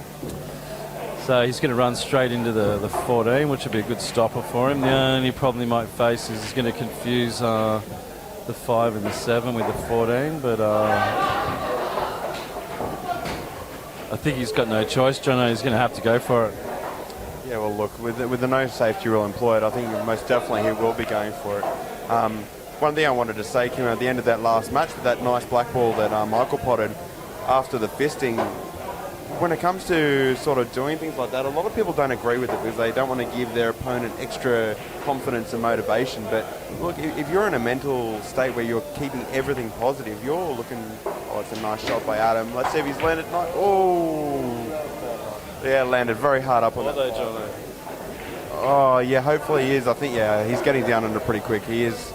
Looks like he might be just on it. But yeah, but keeping that positive state of mind, even for your opposing player, for the person that you don't want to win, and congratulating them on a good shot and keeping it all positive can do wonders for some people. And Adam might be one of those types of people. I particularly don't like to give my opponents extra confidence, but yeah. Yeah, I mean, I don't really say, never seen it that way. I'm with Mike Tyson. I like his quote is, you know, the people that you fight aren't necessarily your enemies. And the people who are nice to you aren't necessarily your friends, but I think it's important to treat everyone with respect, and it doesn't matter who I'm playing. I'm pretty happy if someone pulls up a good shot. So, but you know, and I totally agree with your point of view. I think it's really important to stay in a positive state of mind. And thinking negatively about your opponent is still essentially thinking negatively. So I don't see how there's a whole lot to gain. And at the end of the day, you know, you can't really control what your opponent does. You can only control what you do. So you might as well just stay positive. Yeah, look, and in the end, there's the old saying that you're playing the table and not the opponent. So, look, in the end, you're only really losing to yourself and not the player. Oh, it's a little bit of a frownage on that shot there, Kimo. It's, I don't think Michael's very happy with that shot. He's given us a little eyebrows up. He might be coming over for it. No, he's not. No, he's definitely not happy with that. No. Yeah, we've had some of the people ask for steal one of our chairs, and no, I think we need our chairs to sit on. And if not sit on, to put our feet up, Kimo. How do you feel about relaxing through commentary and through playing, and how do you relax when you're playing your matches for money, tournaments, or even just practice? Yeah, I guess the most relaxing thing for me playing a money match is just to keep moving. I like to concentrate on my opponent's relaxation. I like to keep them sitting down as much as possible. But yeah, it's important to physically be relaxed, so don't let the tension get to your shoulders, because as soon as you do that, it's going to affect your stroke. That's a great shot there by, he's hit that so well, he's overhit it. But that Jackie's actually not one of the hardest. I was looking at it before, I've been looking at it for the whole match, you know. We've been talking about trying to get on that 7 ball, but you know, the Jackie's actually pretty easy, Johnny. Yeah, well, look, when the balls are that close together, they're almost perfectly aligned for the corner pocket, and it looks like he's opting to play for the double. I actually agree with you. I think the Jackie straight into the corner with a little bit of right-hand side will offer him perfect position on his next ball also, and I think you need to take that into account when you do have a hard shot either way. He's getting down on it, playing the double. Let's see what he can do with this shot. It's a bit unfortunate. He's landed really nicely on the 5 ball if he did get it in, but yeah, he's just missed that 7 ball. So Michael back at the table now. Let's see what he can do. Old hustling. Yeah, Mick, no, he rushed that last shot that he missed. Took his eye off the ball. Just wasn't really. He was concentrating more on his position and his next shot than he was. So he's really going to take his time now and make sure that he doesn't make an error, because he can see the table and he can see the out. It's there for the taking. Obviously the best safety you can play is just pot out, that I'm aware of, and not let your opponent back at the table. Yeah, see, there's that style again. I don't know how he puts the ball. Just halfway through the shot, he's standing up already.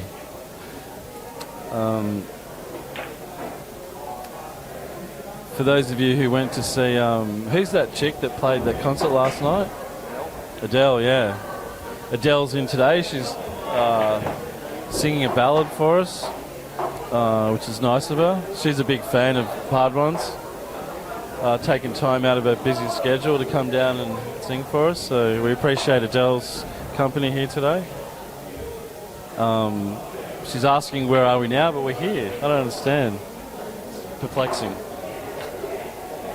Yeah, look, and also Adele's a really big fan of 8 ball and 9 ball. She's been known to play 8 ball, and I don't know sort of how to say how good she is, but I mean, she's a run-out player, so it'll be interesting for the time spent in Australia. I wonder if we could actually get her playing a match in the Part 1s.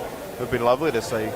From what I heard, Michael Wright, the gentleman that was with us a little bit earlier, had a chat to her, and she didn't really agree with some of the rule sets, and you know, maybe she's English, I believe, so I think that was maybe the English people have some problems with playing safety, and yeah, that could be the problem there. I think it was just a communication issue. I don't think she could understand a word he was saying.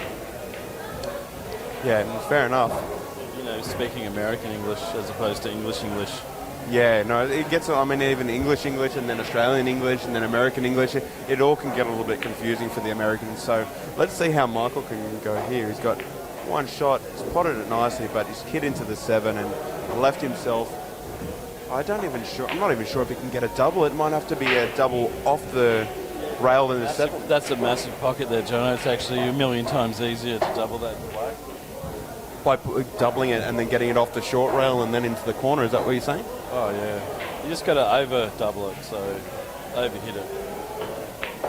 And you can miss it about 3 different ways and still pot it, so yeah, I'd back him to get this. He's looking, there's no furrowing, so he's pretty happy with this shot. He's got it clean. Who needs it off the rail? It's just straight in. He's got to be pretty happy with that. Adam even gives a bit of a clap to his opponent.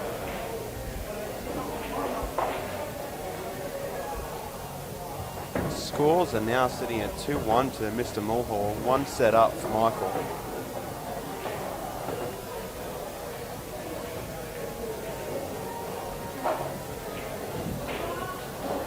Both players still looking quite calm in this match. How's everyone doing out there in the chat? If you've got any questions, feel free to hit us up. Say hello. Give us some feedback about what's going on, if you can make sure you can hear us clearly. And again, a big thanks to City Heroes and Walter for everything that he does for us and supplying these tables, great conditions, good venue in general, allowing us to be here and spending your time, and even some free table time, Kimmo. And Adele. And Adele, and that's the thing. It's like a lot of people wouldn't think we can get these big superstars in on nights like it's just a normal Saturday night here in Sydney, and all of a sudden we've got Adele. I think she's got a concert tonight as well, so she may want to think about getting out there to ANZ Stadium. Thanks for coming in, Adele. But yeah, we think you should probably don't keep your other fans waiting out at where is it? ANZ Stadium. Yeah, and good luck to you tonight. And look, in saying that, I think we can just see her walking straight up the escalators, and she's gone. Just a brief appearance here at City Heroes in George Street in the city. But yeah, thanks again, Adele, for everything that you've done to us, and the music. Hopefully we can see you playing pool on the American-style 9-foot tables here at City Heroes again. Second that, Jono. Amy has made a good point about the scoreboard. We'll get right onto that. In fact, I don't know why John already hasn't sorted that out, but all right. So Mick's up 2-1. He's got that confident sort of gait to his walk around the table. There's a bit of a furrow on that shot. As standard, stands up halfway through the shot, and magically also pots the ball. That must be part of his hustling style. And there he goes again. Amazing. Oh, got a raised eyebrow. Not really sure what's going on there. Yeah, we've got a rock look. So he might be looking at the extraction for the black. No, it's gone straight in. Ooh, I don't know if he's on this 9, is he? Ooh, raised eyebrow. And a little bit of a frown. He's going a bit of a swerve. No, he's not on it. He's not happy. Yeah, could be seeing a bit of a swerve here. Oh, he's done that easy. Be pretty happy with the outcome here. So the issue here obviously is from 14 to black. Difficult to see here if that black's actually on the cushion or not. If it's on the cushion, they're really dodgy to... Oh, he's gone for the self-safety snooker here. Yep, there it is. Shoulders are shrugged, big smiles come out. That's good. It's a good approach. It's just, I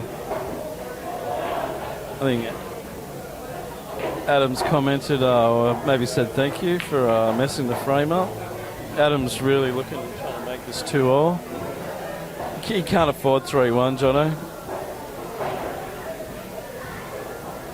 So he's just thinking about his options here. He's going for the ball and hand cue. Yeah, well, look, some people call it the ball and hand cue, but I haven't seen Michael Mulhall jump, and I think with this new rule set, it sort of eliminates the ball and hand cue unless you do a self snooker. Oh, that's middle of the table. That's a tough jump. That's going to be a very difficult jump. But look, we'll see what he can do. He can get right over this. And he's not using it. Yes, he is using it like a little bit done. He looks very uncomfortable with this sort of shot, though, Kimmo. I think it's hard holding it at the very top end of the ball in hand cue. So let's see how good Michael is. Oh, and he's missed it either side just. Ball in hand to Adam. Let's see what Adam can do here. He's got a table full of open balls. Wave of the hands by Michael Mulhall. Bit of a grimace. Standing up, not happy with himself. He really knew that he had that, and unfortunately he's just missed it.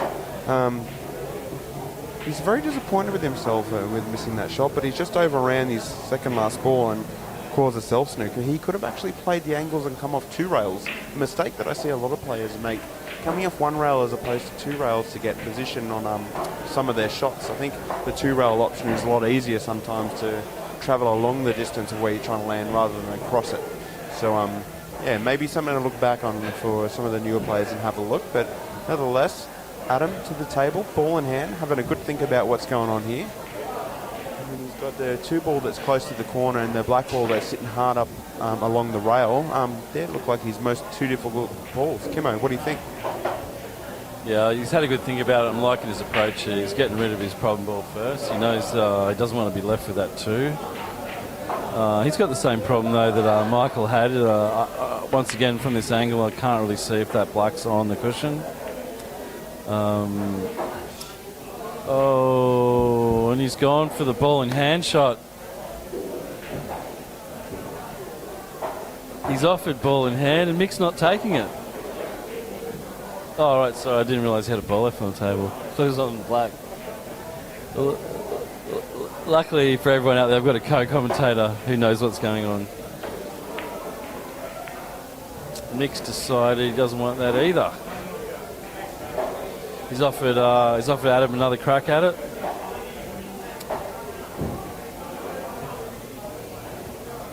All right, Adam's really going to get amongst this. I think that last time he just had a lot going on in his head. Once you make your decision, one of the problems is that you're thinking about other stuff while you're playing a shot. You're really going to make your decision, get down the ball, pot it. You can't afford to be thinking about other things. One thing that I've learned to do is just play as quickly as I can. I don't give myself time to make other decisions. I make my decision halfway through walking around to playing the next shot. I just know that if I wait and give myself time, there's too much going on in my head and I'm in trouble. So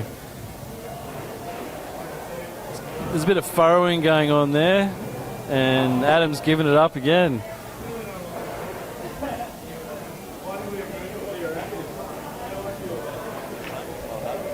So, yeah, Michael's not happy, but obviously his unhappiness has been tempered by the fact that he's taken the ball in hand. So, yeah, this is a little bit of a tester. Yeah, it's very punishing play there just to... yeah, I'm not even sure if you can see just the side of it. Let's see if Michael can pull off this. Oh, and Adam has got another chance. He needs this for sure.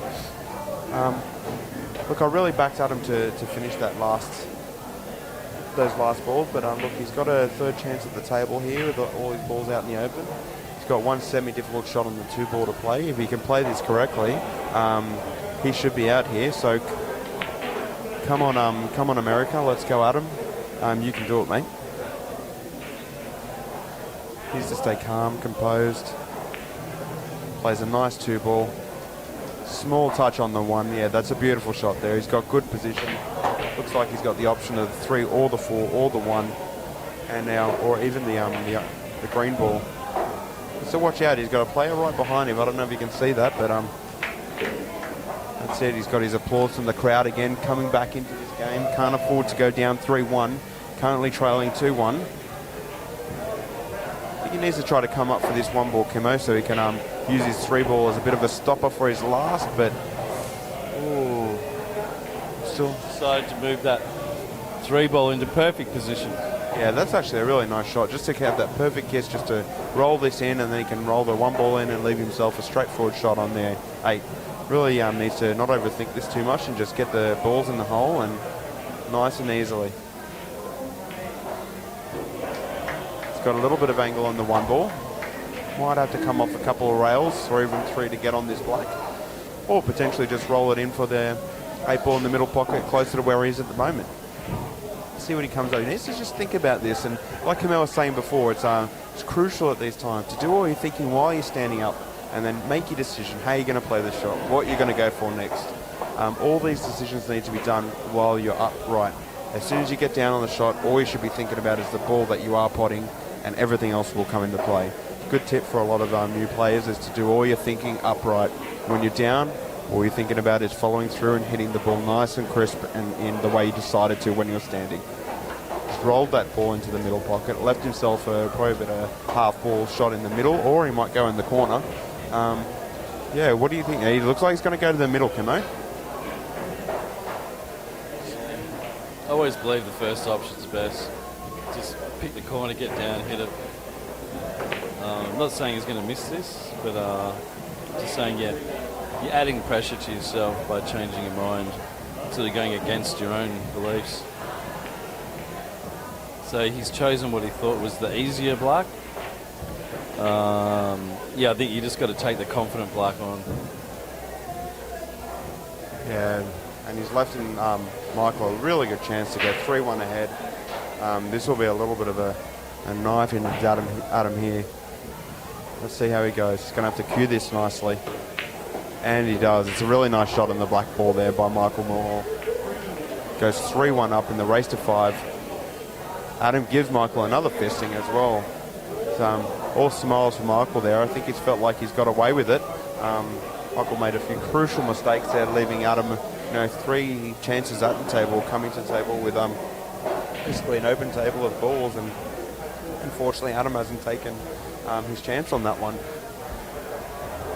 Look, he's got a bit of a task set ahead of him now. He's already down 1 set, and he's looking at becoming 2 sets down in a race to 5 here. So, look, it's still very close, but pretty much Adam is playing no miss ball now.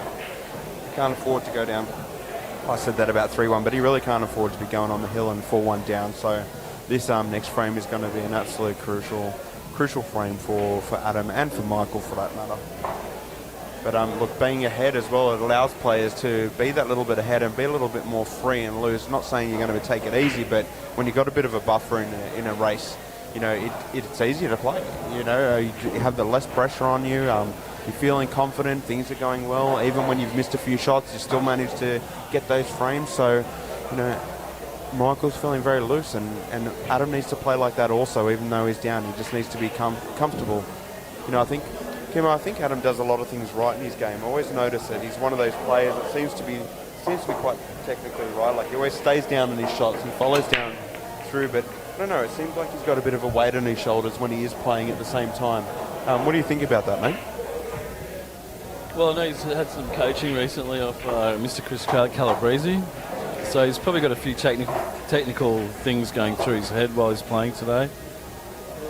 Having said that, yeah, obviously when I first met him, I met him playing pool, and I realised quite quickly that he was from America, so I naturally assumed that he played pool in America, but apparently it's a new discipline for him.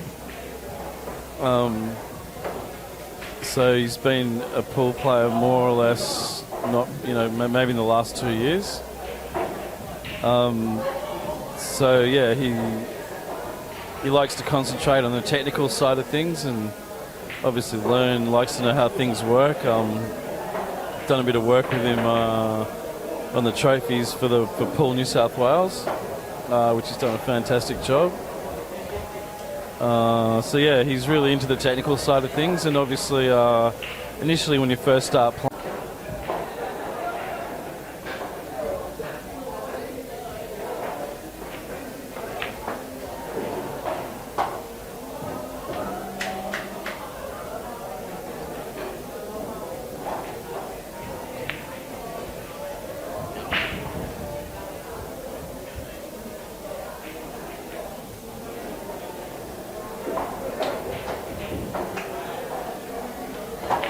so let's see what Adam can do here.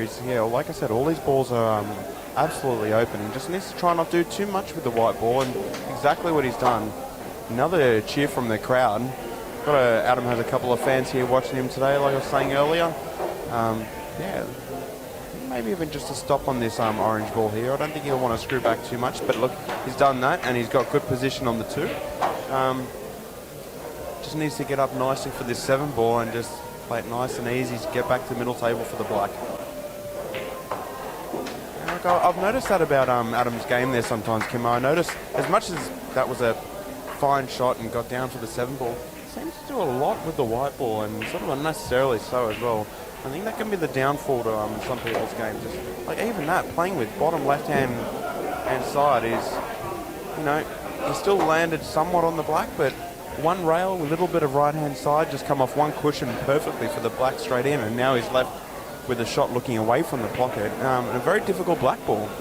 How do you feel about that, Kimmo? And some people just, you know, overdoing their position with the white ball and creating, you know, being a little bit too creative in some of their shots.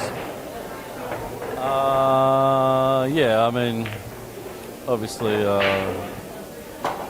it's ended up being a bit of a problem for him. I do remember when I first started playing this game and I had a Z2. Everything had a shed load of speed on it. A shitload of side. I still pretty much play every shot with side. I don't play anything plain ball. But I mean, obviously he's had a bit of coaching recently with Chris Calabrese, so he's probably just newly discovered a few things, and obviously those skills difficult to contain. But obviously that's just part of learning the shots,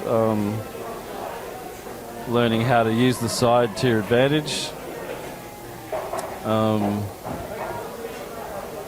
But I mean, it's a little bit like, you know, when you watch a snooker and you see someone knocking a century and then, you know, they just do a crazy shot on the black, you know, with heaps of deep screw and bend the white around the table off 80 cushions just as a bit of an exhibition shot, because they're just fun to play.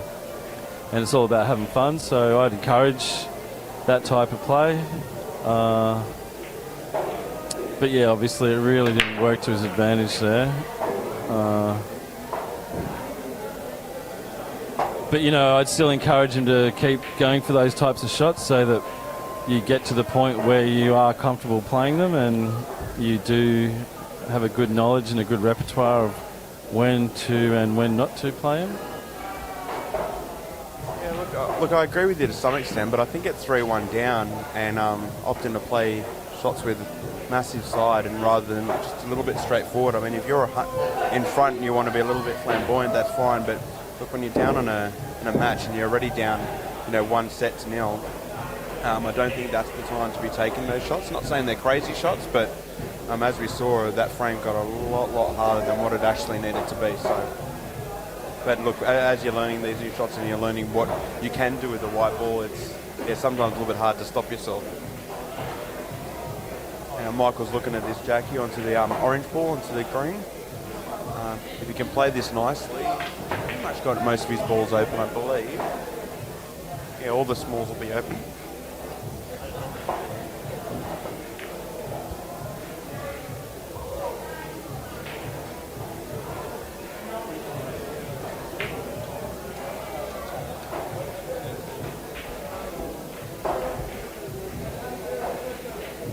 Adam back.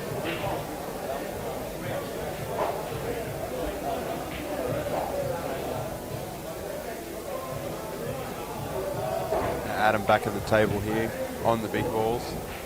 It looks like he's got one good shot on the 15 to get on the 13, and then he's got a couple of trouble balls down there by the 10. A bit hard to see what he can do here, but I think at least he can get these two danger balls out quite quickly. He's having a good long think about it, so see if he can work it out. Down 4-1 currently, down one set. A lot of pressure on the young man here.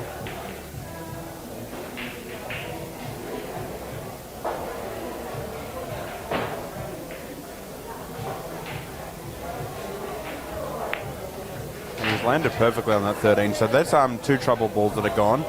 And now he's got two more trouble balls where the 10 ball is, so yeah, it's kind of hard to see what he can do here, but possibly he can pop this 13 pot the 9 ball, then leave himself some sort of angle to roll down for the other 2 troublesome balls, or even an angle on the 11 to come off one rail to break out his balls.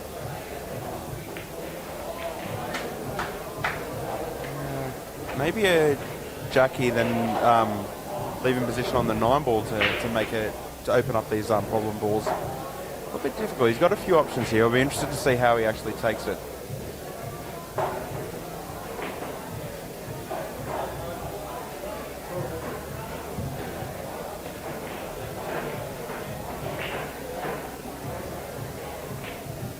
Again, taking his time, trying to think it all out. It's like he's made his decision. No, back up, back down. Like in an elevator there. Moment, Kimo, up and down. He's played that a little bit too hard. I don't know if he wanted to do that. I think he should have just rolled it in there and left himself some position for the 9 ball in the middle. But look, if he's on the 11, he could probably break out these 2. But that 9 ball is now a problem as well. This rack just got 50 times harder.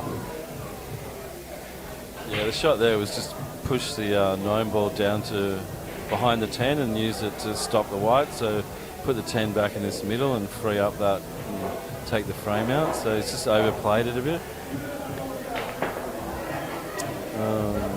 So he's decided to just miss and let his opponent deal with the issues. Simic's obviously got to deal with that 2 and that 4 and that 1. He's got to think about where he can get this white into a position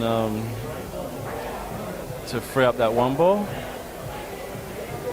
Yeah, so the 2 and the 4 are an issue.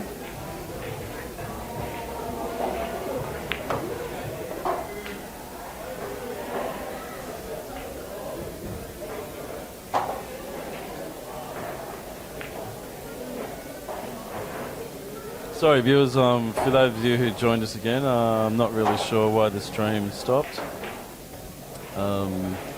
That will be the fault of Facebook, so please feel free to ring up Mark Zuckerberg and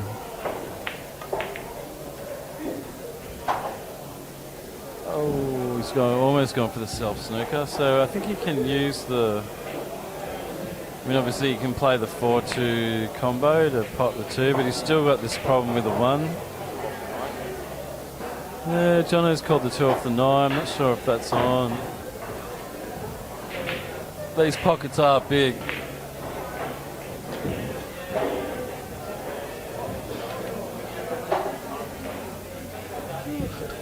Might be going for the double kiss option here on the 1. Oh, sorry, you could actually see the edge of that. So it's essentially a safety shot. But obviously he hasn't snooked his opponent at all, so it's not ball in hand. So I guess the shot here is to come across the table and put the 9 onto the 1 and just pot the 1. Oh, so you can see the 11, yeah, so you've got to get rid of that 1 ball because that's just helping your opponent too much. I guess if you can pot the 9, Jono, and run up behind the 14 or the 10, you can pretty much just go out here anyway, so I always prefer just to run out rather than let my opponent back at the table. Once again, I feel that's the best safety option usually. So he's just got to try and get the pace right here, which I think he's done. So now he's probably just screw off the 10 and land on the 14 in the corner. Probably the best option, Jonathan. Yeah, definitely. He's played a really nice shot on the 9 to get behind these 2 balls.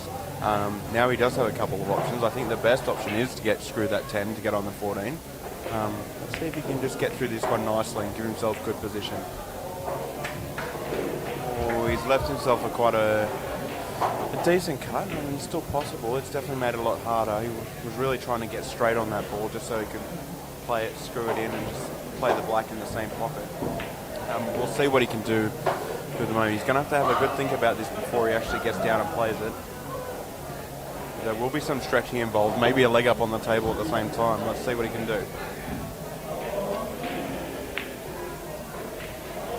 Getting a fisting from Mike though if he knocks this in. Yeah, it'll be good to see. We're seeing a lot of fisting from Adam to Mike, but no fisting from Michael to Adam yet. And that could be due to sort of the scoreboard. So we all hope that Adam gets fisted on this frame, so because we want to see this go to a third, and we really want to see Adam get this one.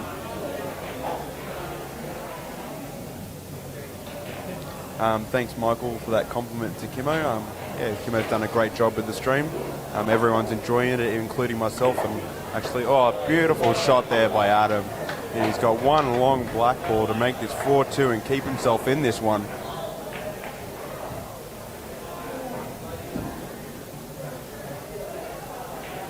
Big pressure shot here. This one is basically for the race.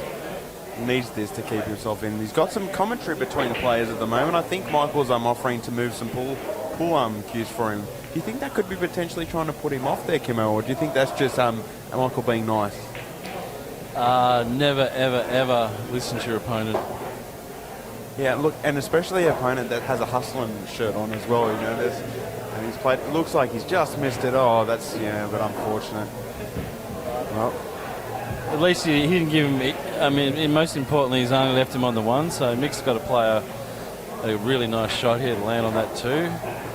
He's pretty much just got to. Well, I guess he could just screw up off the rail. So it's not a.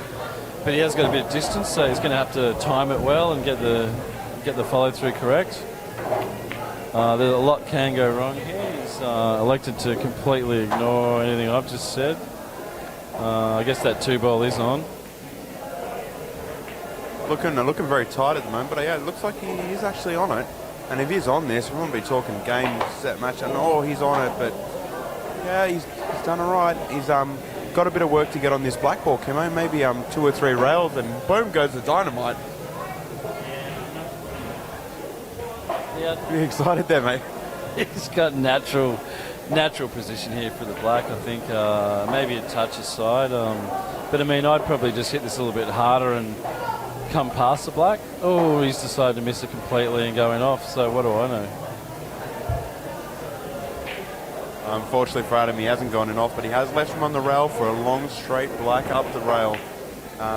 Let's see if Adam can do this here. A lot of pressure on the man. He looks over to the commentary booth, gives us a bit of a little smirkage.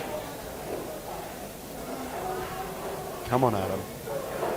You need to be cool, calm, composed, straight cueing. He's taking a deep breath, getting down this shot, plays it. He's missed it wide. Now, how has he left this? Great strategy there.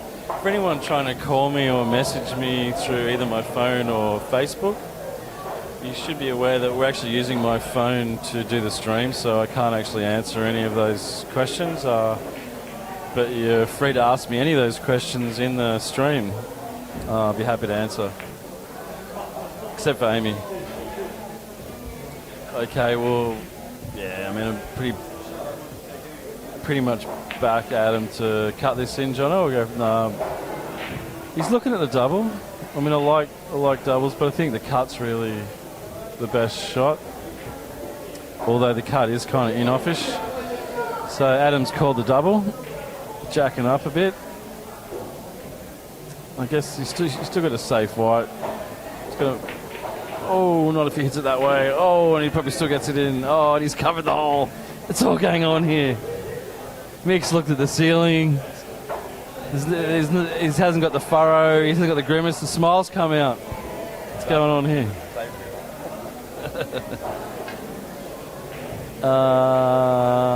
Mick can't believe what just happened there. So he's got the perplexed internal.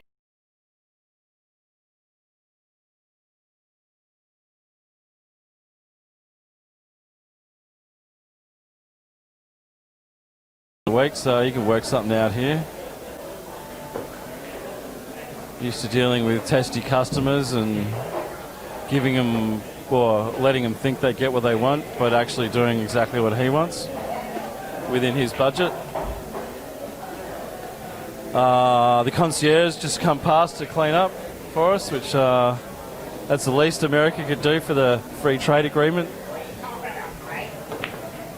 And Mick's going for a crazy, I don't know what you'd call that. Basically a safety, isn't it, Jono? Yeah, that looks like a safety to me, Kimo. He's left him very long. He's kept the distance between the black, and yeah, it's a very thin cut. Look with that other black ball.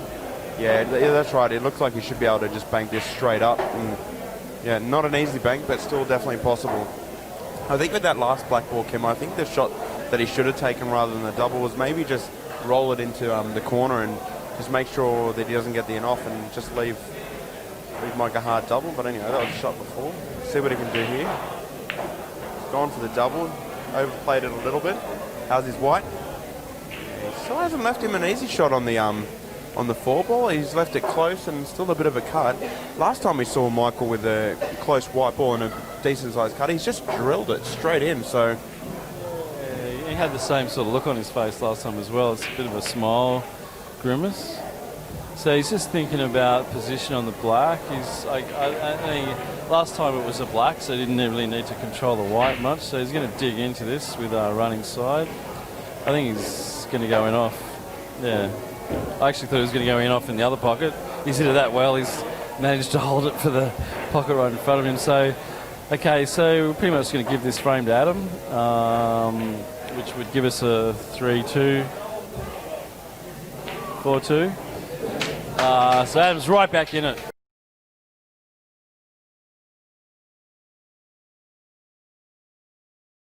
Management Waste Council debates. And the American's still fighting through. He's 2 frames. There's a little bit of conversation trying to work out who the break's on. Adam looks like it's coming up to break now, fighting back in this race to 5. Come on, Adam, we're all rooting for you here. Maybe we want to see this go to a third set. We would like to see the fight. Michael's sitting up there on the hill. Looks like he's been sitting up there for a while also. He might be getting a little bit cool with the breeze that he's copping on the crest of this hill. So, see what Adam's doing. He's charging back, nothing to lose. He's playing a little bit more free. He's not looking as tense as what he was a little bit earlier. So, mate, believe in you. Come on.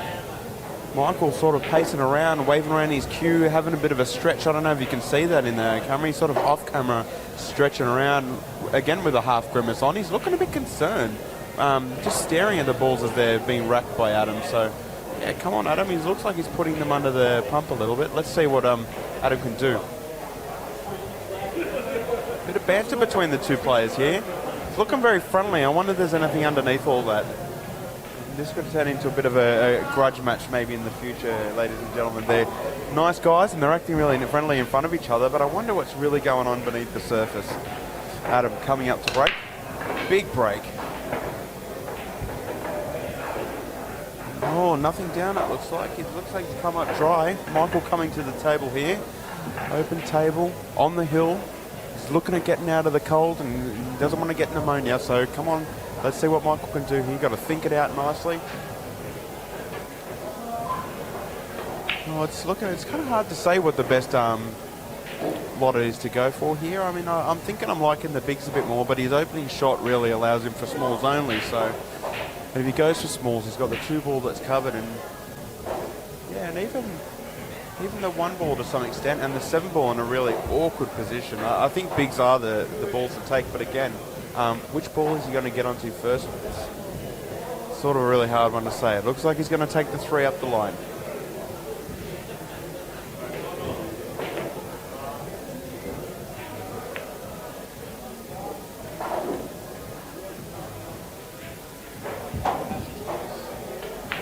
Oh yeah, and a ball in hand there for Adam.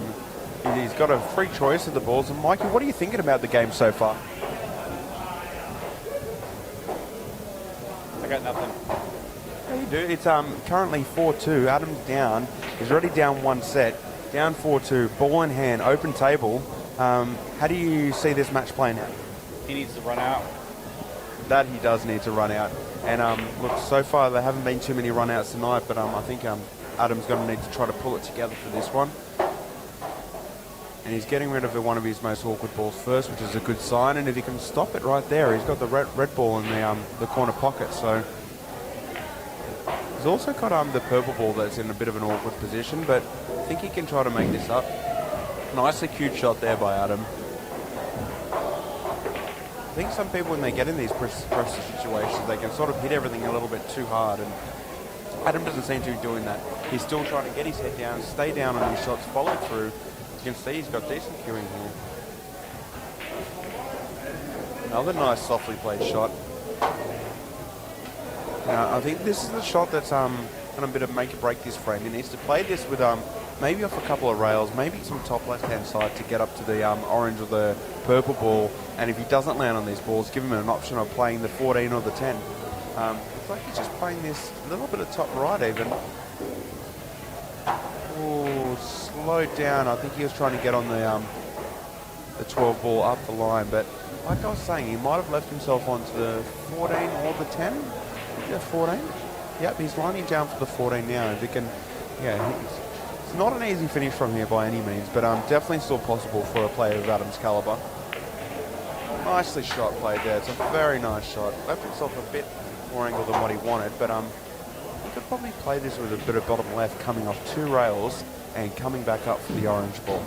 Or even potentially getting behind for the 12, but I think I'd be trying to get on the orange ball now. He's just playing right off 1 rail, wants to come up for the orange, see what he can do here. Pressure shot, big shot.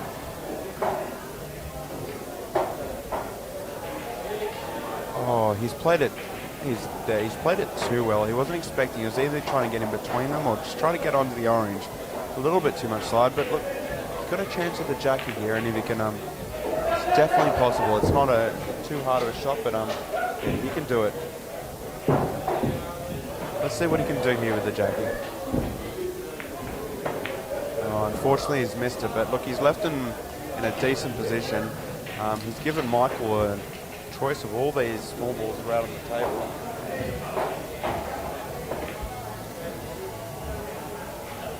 Let's see what he can do.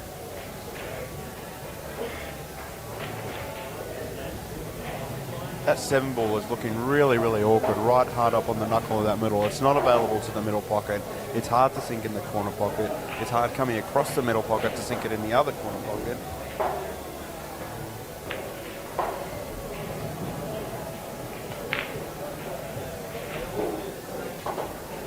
He's left himself very awkward, but Kimmo, how are you finding this frame going so far?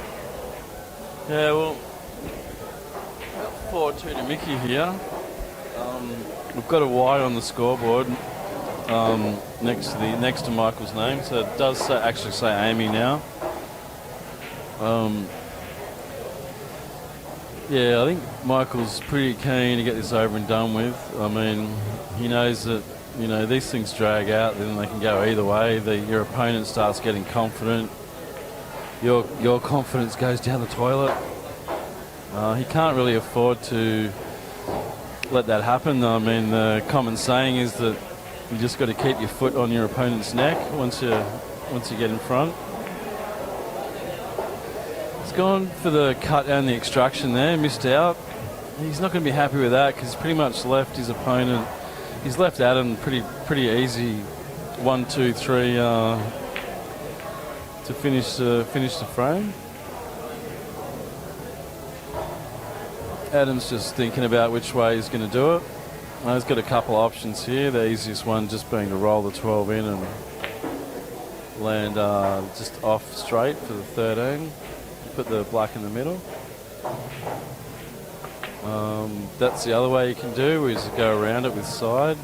Obviously a lot more technical and there's a lot more that can go wrong, but you know, once again, it's good to get your arm moving, so I actually prefer the way that he went about it. Obviously Adam's just got to do a little bit of work on the technical side of his game to make sure that he pots the ball. He definitely got the side on it. Probably hit it a little bit too hard based on where he ended up. It's hard hitting those shots, trying to make a compromise between the pace of the shot and how much side you get on the ball. Yeah, see, that 7's a real problem for Mikey. I think he's looking at maybe doing 5-1-7 because he really wants to get straight on that 7 to pot it in the top. Or probably going to have to take the 7 now.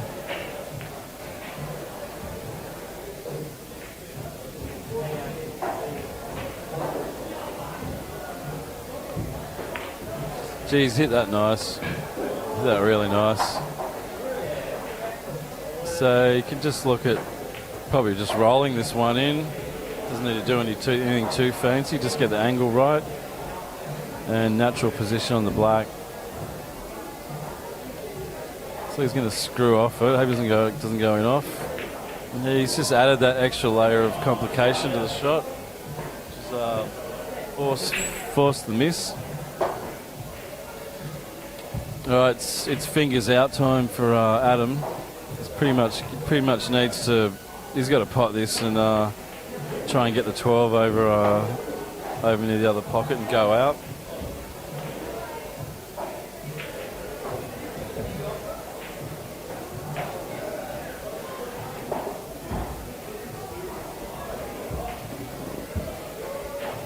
Yeah, it depends what start he gives you, Tommy. Apparently George Marigalis can take him with 8 start, so he can't be that good.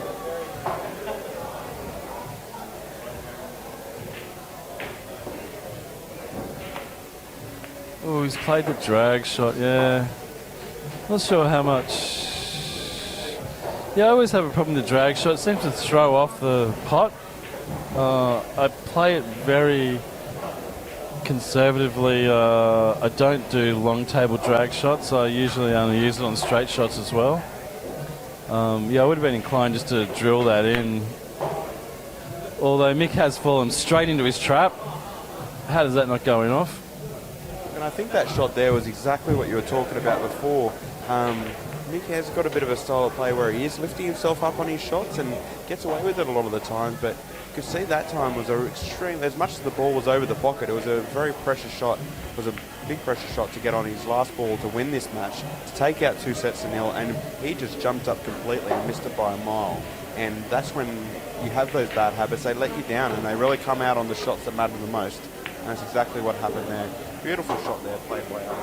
Might be a little bit too straight on his final ball here, but still much prefer to be at the table than he would be sitting down in his butt losing the next frame. So let's see what he can do here.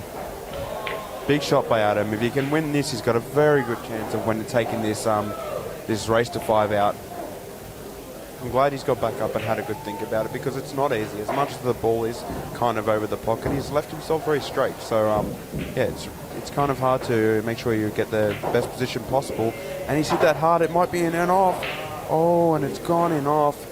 This could be it, ladies and gentlemen. Adam not happy with himself there. And look, that's kind of what we're talking about overplaying some shots. And, you know, it's kind of hard because he was pretty straight and he definitely wanted to get good position, obviously. But, look, he hasn't done it this time. It is the best way to learn it in off, though. To get to know the angles by going in off. He's not going to forget that. Yeah, look, I'm sure that'll be definitely one to remember for the future. But right now, he's completely not happy. He's got frownage on himself, so yeah. Look, Michael to take it out. And there we have it. 5-2 to Michael. Gentlemen, Adam's trying to run away before he's come to the front here. Bit unfortunate there, Adam, and he couldn't come away with it. But look, how did you feel the match go? What were you thinking? How did you think the match went? And obviously not the result that you wanted. So how do you feel? You know what? A lot better on that one. A lot better.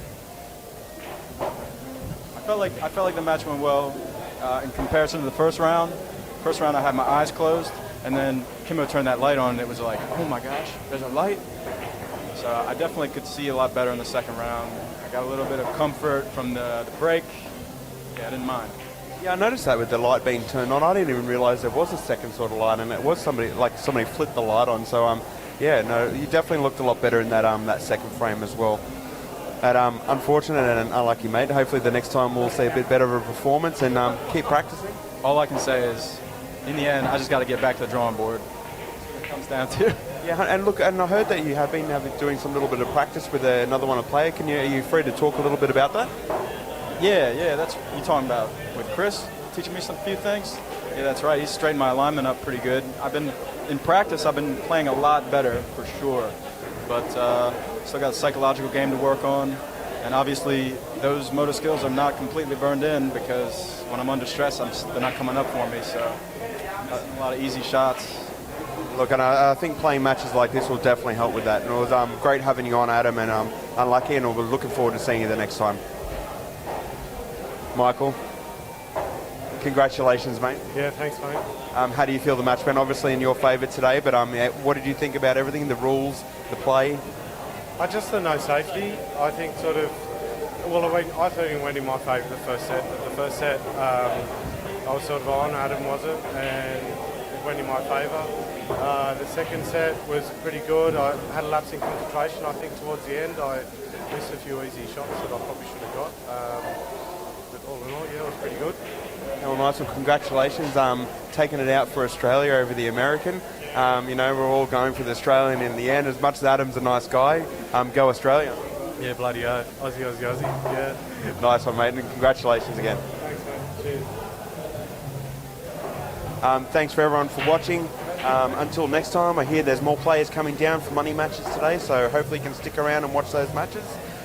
For now, this is the Sydney Cash Pool Part 1s, WPS, WXY, and the A to the B Part 1s out. Thanks, guys.